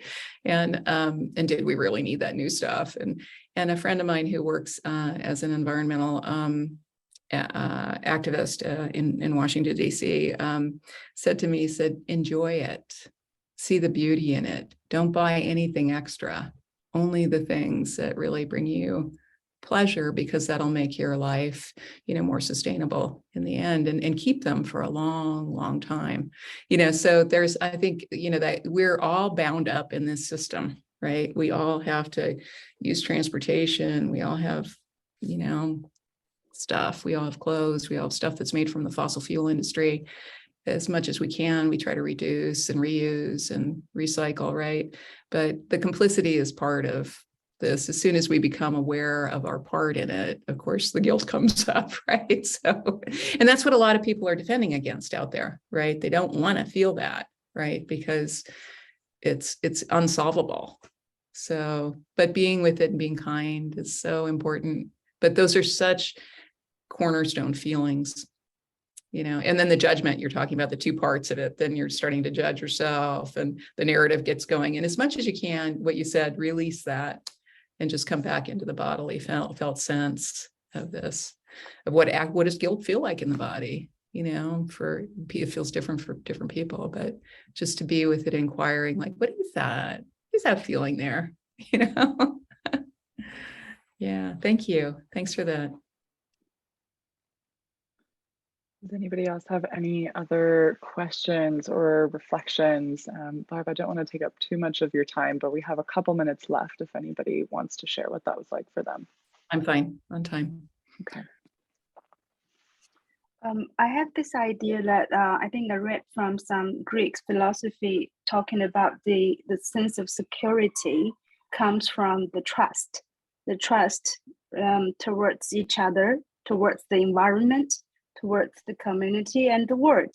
So when we talk about climate change, it's not just about the science of climate. Sometimes it's about the decision made by the politicians and the kind of move you decided and towards the environment, like how are we gonna switch from the gasoline car to electric car? How are we gonna have a new idea how to consume energy? This is very basic, very fundamental issue we have to talk about, and somehow that is related with the geopolitical tension, and somehow is related to some kind of economic struggling. So what I'm thinking about when we talk about well-being, we are not very secure about each other. Right. So what you're talking about is basic attachment, which is a basic psychological premise that, secure attachment makes us feel more regulated and able to make decisions from a place, not so much of want, but from a place of, what do I need here, right? And so when we're more secure in that with other people, or if we're ecologically attached to nature, like feeling the presence of nature, that, that's actually a good thing overall for us and for the environment. But all the things that you're talking about, the interweaving of technology and, sort of how fossil fuels and how these things get fixed, that's all going to work with all of you working on these things, right? But the basic problem is our separation from nature. And that is the fundamental issue that we're dealing with as humanity, and so these practices that, that we do for our psyche are very important, to kind of stay connected, because what we're feeling is actually a reflection of nature. And the more we can do to heal those feelings internally and with our friends and colleagues, like you're saying, the social capital piece of this is so important, to be together in this and to normalize anxiety. That's a normal response to what's going on in the world, if you look at the truth of it, right?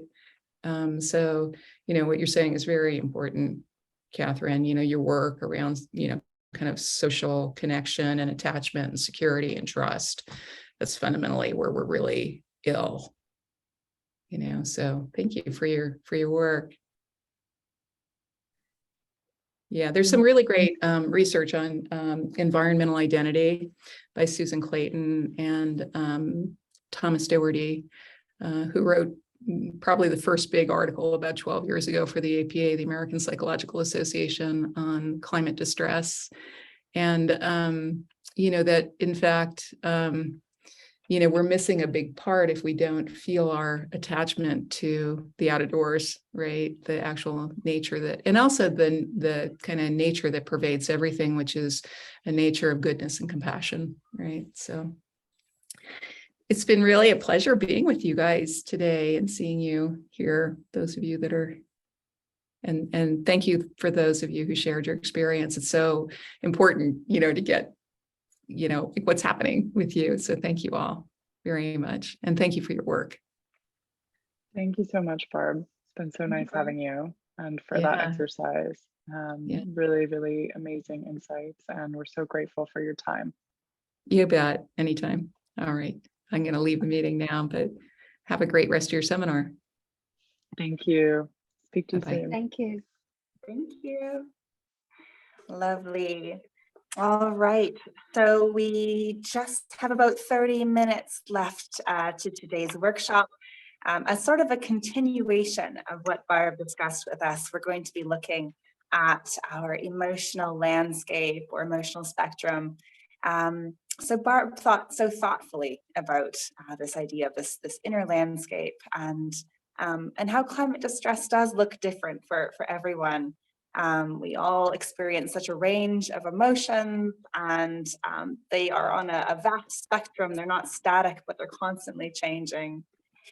So terms like climate grief and eco-anxiety, climate distress, these aren't mental disorders. They are rational responses to psychological stress that's brought on by climate change. And Barb did tell us how anxiety, because of this, is a normal response. It's also functional in that it's adaptive. So the aim of this distress is to keep us alive and to protect things that we care about, to protect ourselves and our way of being, to protect the people we love, and animals and the planet.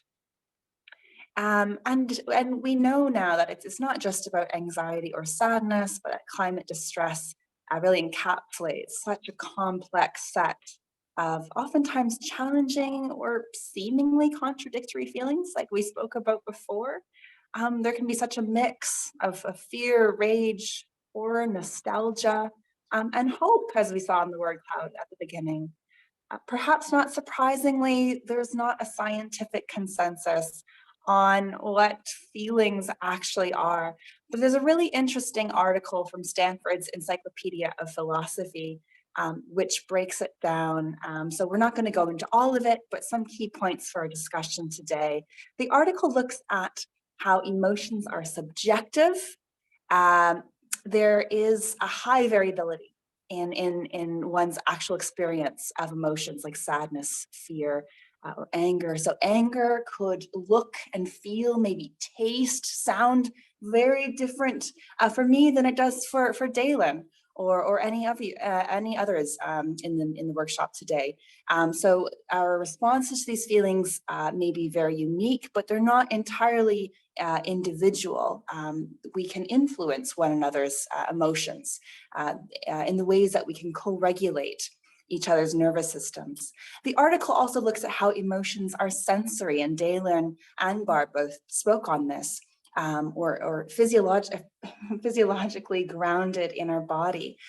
We feel these things. These are physical responses to our emotions. So anger may feel like heat in our face, perhaps, or contraction in our throat or chest. Opening it up to you, what are some different physical ways that perhaps some of you feel different emotions? I know for me, sadness is usually a constriction in the throat and then obviously welling up behind my eyes. But interestingly, that's also what frustration feels like. So they're quite similar for me in a physiological sense. Interesting. Anyone else? Fear is something, at least for me, I mean, I feel like it's a little bit hard to describe, but it's some sensation that I feel at the bottom of my stomach. Like a sense of like it's being pulled down. I mean, I know it's not actually being pulled down, but I mean, the sensation of it being pulled down. Interesting. Okay, thank you. Thank you. I always feel there's like my stomach like drop, like my heart suddenly drop to the stomach, like very, very heavy. Yeah. Okay. Thank you. A lot going on in the stomach area. I tend to clench my jaw if I'm feeling very sort of stressed or angry. Also very hot in the face, and actually my skin will turn red. So actually you can see the way I'm feeling when I get angry. And lastly, the article looks at how feelings are motivational as well. This goes back to when we spoke about how feelings are functional as well as rational. Feelings inspire our behavior, our expression, some more than others. Rage typically tends to inspire more action than sadness. And so-called negative emotions tend to hold more power. This goes back to when Dalen was talking about humans' negativity bias. So these negative emotions, for example, can motivate us to avoid certain people, places, or activities. Which brings us to our next point. So our prefrontal cortex, that brain region at the very front, this is the center of our executive functioning and our rationalizing. And this part of the brain loves to label feelings as good or bad. There's that dichotomy that Dalen was talking about before. So this tendency to dichotomize feelings into either good or bad feelings. This is known often as appraisal theory. So psychologist Magda Arnold, she was born in the former Czech Republic in the early 21st century, and then she studied in Canada. So coming up with these ideas around the 1960s, introduced this idea of a causal relationship between our positive or negative judgment of experiences and then the existence of certain emotions. So put within the context of this workshop, our perceptions of climate change play a huge role in determining our experience amidst climate change. There's then this concept of reappraisal, which is interpreting emotions through a new lens. There's an interesting 2018 study of Filipino college students who found that a greater belief in the malleability of emotions, so kind of going beyond that dichotomy, led to greater life satisfaction and general well-being. So just to be clear, we're not talking about we are talking about emotions themselves, not experiences. So adapting our emotions, not the experiences. The experiences happen, we can't control them. Now, that being said, we do have to be wary of toxic positivity. So it's not this terrible thing is happening around me, I just have to learn to see it in a positive light. That's not what we're talking about. But part of reappraisal can be learning to see emotions not as this dichotomous positive or negative, but neutral, adaptive, and changing.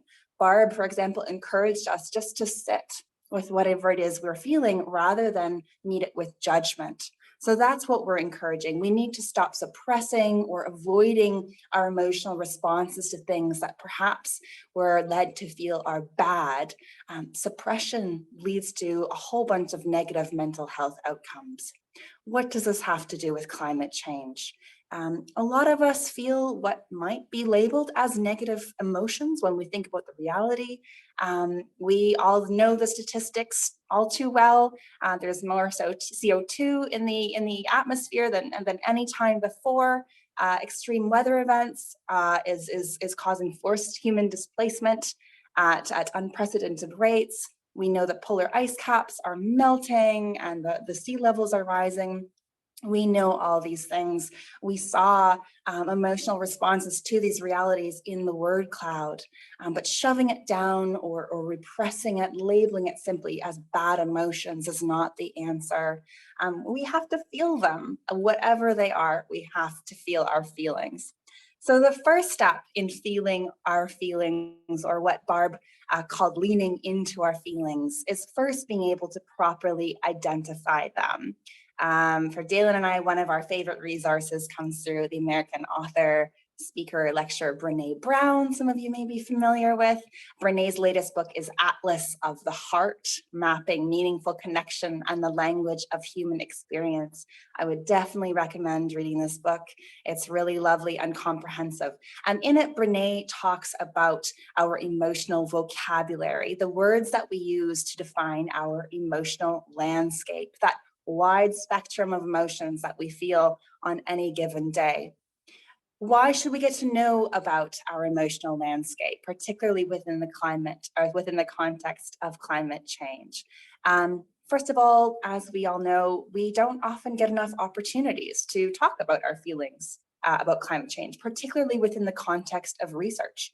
We spoke before about how many of us lack that space and time to really discuss these things. And as well, our emotional vocabulary really matters. Barb sort of alluded to this. Research shows that the process of accurately describing our emotional experience is related to greater psychological well-being and regulation. And Brene Brown talks about this too. So when we can accurately label how we're feeling, it can alter the duration and the intensity of our emotions. So again, this is not merely labeling good or bad, but being able to think and talk about it deeply, freely, and accurately. And these feelings are not always welcome within academia. They're not always given space. How do we write about our feelings in regard to climate change in our dissertations and theses, for example? I certainly didn't have a space to do that in my thesis. And outside of academia, how many of our places of work or spaces of activism provide place for reflecting on how we feel about climate change? So Atlas of the Heart spells out the mechanics of 87 different emotional experiences. And so Brene is saying that when we grow the vocabulary of how we're feeling and being able to navigate between these feelings is really important for being able to forge connections within ourselves and with others. And Dalen and I sort of then apply the climate context of this and say also connections with the planet. In this book, Brene talks about how, and she pulls this from numerous studies, feelings are often reduced down to the big three, and that's anger, sadness, and happiness. Those three feelings, for many people, are often the extent of their emotional vocabulary. And what that means is that has shrinked the emotional landscape, that kind of inner space where you're able to think critically and respond to how you're feeling. So we're not taught often how to differentiate, how to differentiate, for example, between jealousy and envy, frustration and disappointment, loneliness and insecurity. So what are the nuances? What are the differences?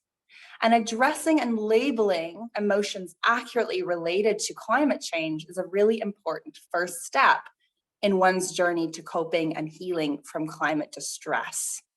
As we spoke about before, oftentimes we are prone to avoiding or suppressing what we may think of as painful emotions.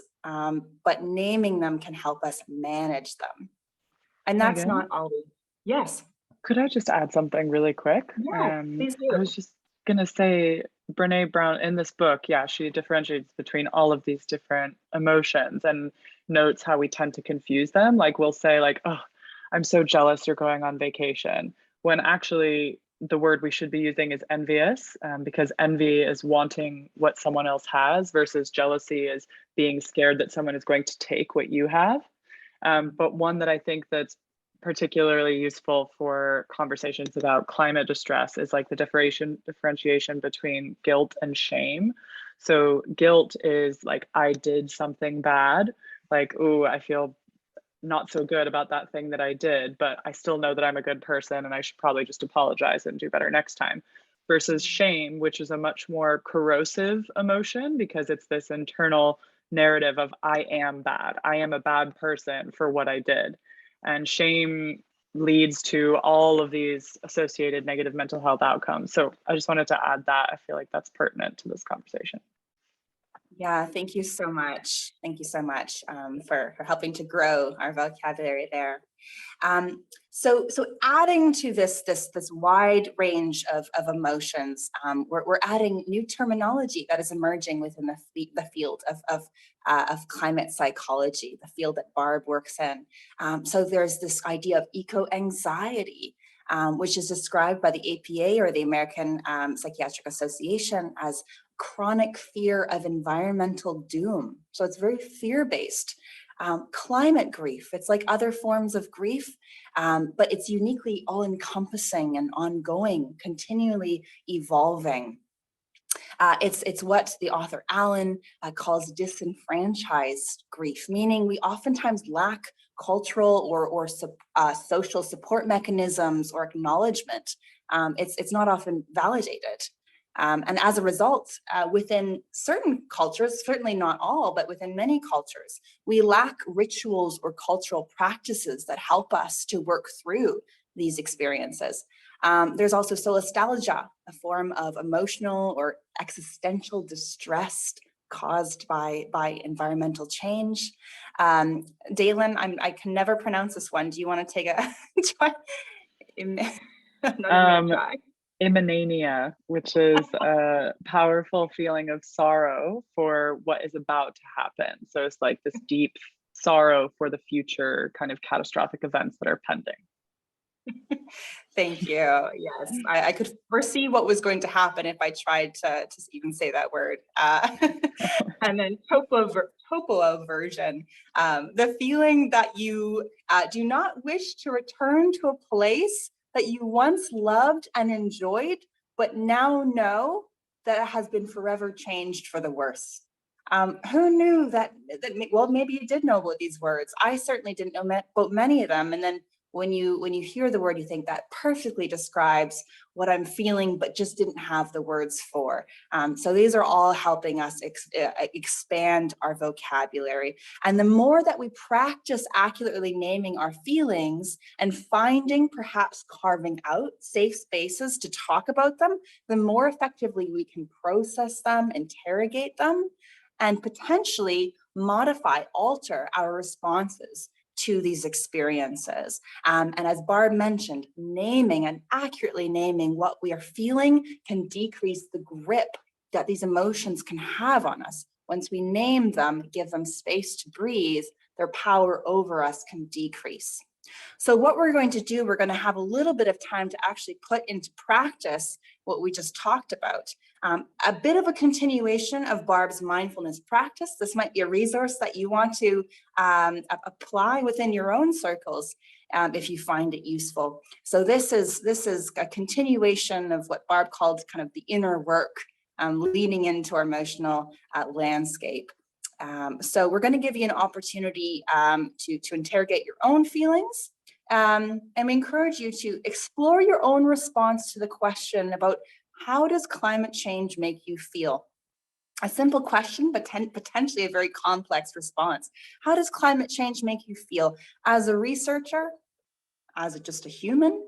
And we invite you to respond to this in whatever way feels most natural to you. So that may mean writing out a brief paragraph, perhaps writing some poetry. Maybe it means sketching a quick picture if you're visual like I am. Maybe it means making a list if you're very analytical. So what we're calling you to do is really describing your own emotional landscape when you think about the climate crisis. It could be literal, it could be abstract. It's really up to you. And when in doubt, if you're completely stuck, just let it be a stream of consciousness, like a journal or a diary. So we're just going to give you just 5 minutes to create that landscape, however you feel led to. If you feel more comfortable, feel free to turn off your camera. And then in 5 minutes, I'll call us all back here. And if anybody would like, you'll have the chance to share how that experience was for you. So let's see, 16. So that would be at 4:21. Yeah. Perfect. Perfect. All right, I'm gonna take a quick bio break as well. See you guys in 5 minutes. Perfect.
Just 1 more minute and we'll come back.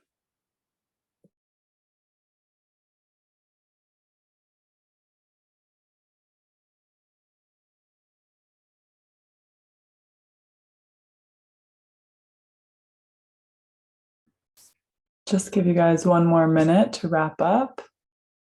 I see Sam's already done, giving me the thumbs up. I guess it's a little bit of cheating, because as part of my PhD research proposal, I'd written a paragraph that I feel perfectly is in tune with the question that was asked. So, I mean, I was thinking I'd read that out. Perfect. You've Great. got it covered. Convenient. Amazing. Not cheating at all.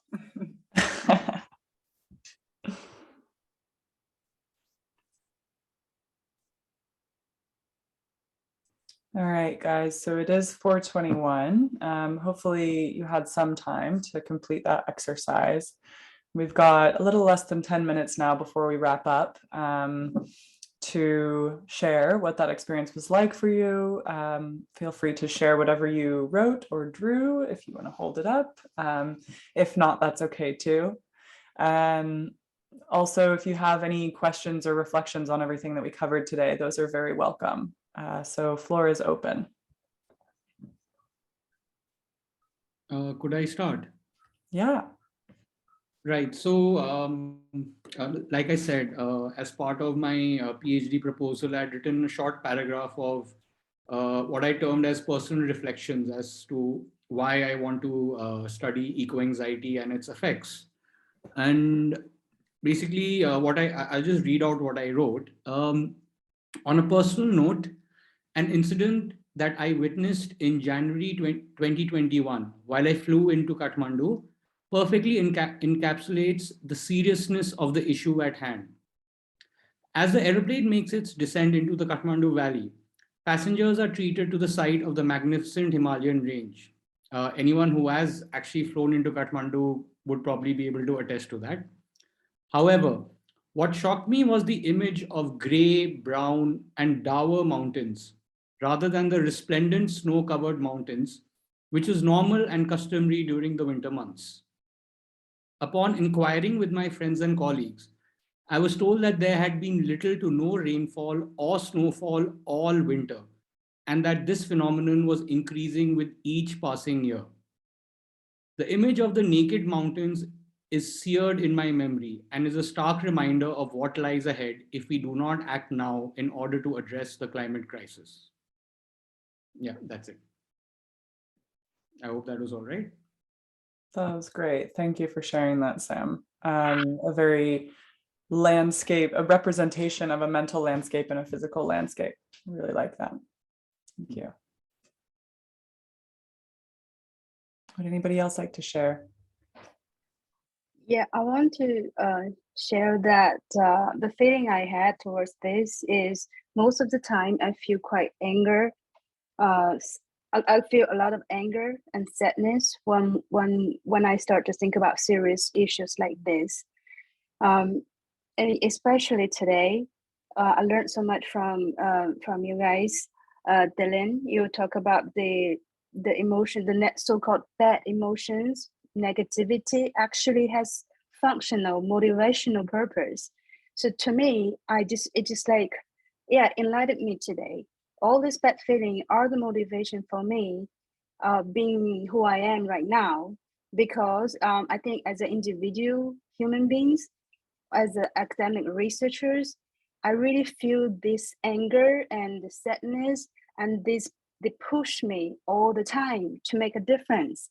You know, probably to me, I can make some research to explore the rationale behind everything, trying to figure out a way to bring the life back to nature, find a way for sustainability, find not perfect but a solution, you know, for each other to get along with each other, also with the environment. And I think it's ongoing process, and it's not gonna be just me. And I feel so much better. I know that so many like me, like you guys here, are thinking about the same thing and contribute in a different way, different perspective. And I feel so much better now. I think I'm not alone. I'm really happy that I got to get into this seminar. Thank you. Thank you so much, Catherine. Thank you for that. That's very heartwarming. And I think a very astute reflection in that, anger anger is a productive emotion. It is the red flag that alerts us to the fact that something is not right, like something is wrong. When we are angry, it's because something has happened that violates one of our boundaries or has pushed us to the limit. And so anger in this situation is so normal. And the more we can kind of let ourselves feel that, then we open up space for all of the other emotions that are a bit more intelligent and wise and can help us be creative and find solutions. So thank you so much for that. It's very heartfelt and I really appreciate it. Does anybody else have anything that they'd like to add? Yeah, for me, I think, and I will relate it to the anger feeling, and it's pretty much it's been pervasive through the day, and it's just feelings of hopelessness and despair and completely powerless, really, because it's feeling that, okay, how much can be done, and all the individual decisions that, for example, as a person you can make, but then you realize that they just play a part in a grander scheme of things, and within this grander scheme of things, you've got little say, you've got little power, and what you do has got little impact. How you feel about a particular thing, it's not the way that everybody else feels about that particular thing. And as a researcher, I think it's more from a position of you have interacted with a lot of people, you have entered spaces that other people have not entered. You have talked to people who are researching around the same, and you're sharing that experience. But when you talk to other people, then the challenge is they are not sharing that experience. And then to kind of use that sort of feeling for action, you just feel that it's impossible, it's hard. And that was also the challenge of being a researcher and an activist, because as a researcher, also you are expected to be objective and to be neutral, but at the same time you feel as if, well, I have to do something, but what can you do? Yeah. Yeah, thank you for that, Dave. I definitely share in those feelings of hopelessness sometimes. For me, it definitely comes and goes in waves, and I think that is also a completely normal and valid response. And it is a huge issue that we face. And like you said, as researchers, we have a responsibility and we feel an obligation, and that those burdens often weigh heavier on us. So thank you for acknowledging that. I feel like that's something that we definitely all share in, and hopefully there's something that we can take away from the fact that that is a shared experience, and it's not a burden that we alone have to carry, that we can all kind of share it a little bit. Thank you for that perspective. Going to say, I think anger is a really interesting topic, and that's something that we can expand upon further tomorrow, perhaps in the context of collective resilience and solidarity and connection, as Catherine mentioned. So I think on that note, we'll begin to wrap it up. Unless Megan, I think Grace wanted to share one more thing if we've got time. Apologies. Yeah, sorry guys. Yeah, sorry. I know I was super late to join as well. I was just going to jump in and say that so I'm doing my PhD research now in Cape Town in South Africa. And yeah, for those who don't know, Cape Town went through one of the biggest sort of like climate change disasters with water in the last few years. And something that really came to mind when you're working in such a challenging space and where you see the daily effects of things like climate change, climate grief happening all around you. And yet there's incredible resilience at the same time. And I kind of move between feelings of hopelessness, but also that resilience as well in working in this space. And the first image that came to mind in answering your last question was actually this amazing plant called the resurrection plant that grows in the northern parts of South Africa. And it, for example, it can lose up to 95% of its water. It looks completely dead, and yet it's still alive, and it has this incredible resilience, and it can come alive in the most tough conditions. And that kind of imagery kind of comes to mind. And so there is an immense form of hope at the same time. So I just kind of wanted to share, and maybe that was a good sort of positive end at the end there. Thank you. We do try to end on hope. Thank you for that, Grace. Do you want to close us out, Megan? Sure. Yeah, I love that. I'm definitely going to be Googling the resurrection plant. That's such a beautiful image and metaphor. So thank you for that. Yes, just thank you to everyone for coming out today. Thank you for your patience and being proactive and finding that link. I know that many of you didn't get it emailed to you, so apologies for that. And hopefully that's sorted for tomorrow. Really grateful for all of you today and your insights and your vulnerability in sharing with us. So that's it for day one. So we will be meeting again for the second half tomorrow, same time tomorrow and same link. Is that correct, Aylin? That's right. Perfect. Yes. So you should all have that link now. Just click that same time and we will meet up tomorrow. We'll be discussing overcoming apathy. So strategies, techniques for overcoming apathy, and this idea of collective resilience, and as well returning to this theme of anger. I think would be really interesting. So thank you, everyone. Enjoy the rest of your day. Thank you guys. Thank you Have a so good much. day. We'll see you tomorrow. Have a good day, everyone. Bye-bye. Thank you. Bye, Kirsten. Bye. William. Bye-bye. See you tomorrow. Bye, See you Grace. tomorrow. Bye-bye. Bye, Catherine. Bye. Bye-bye.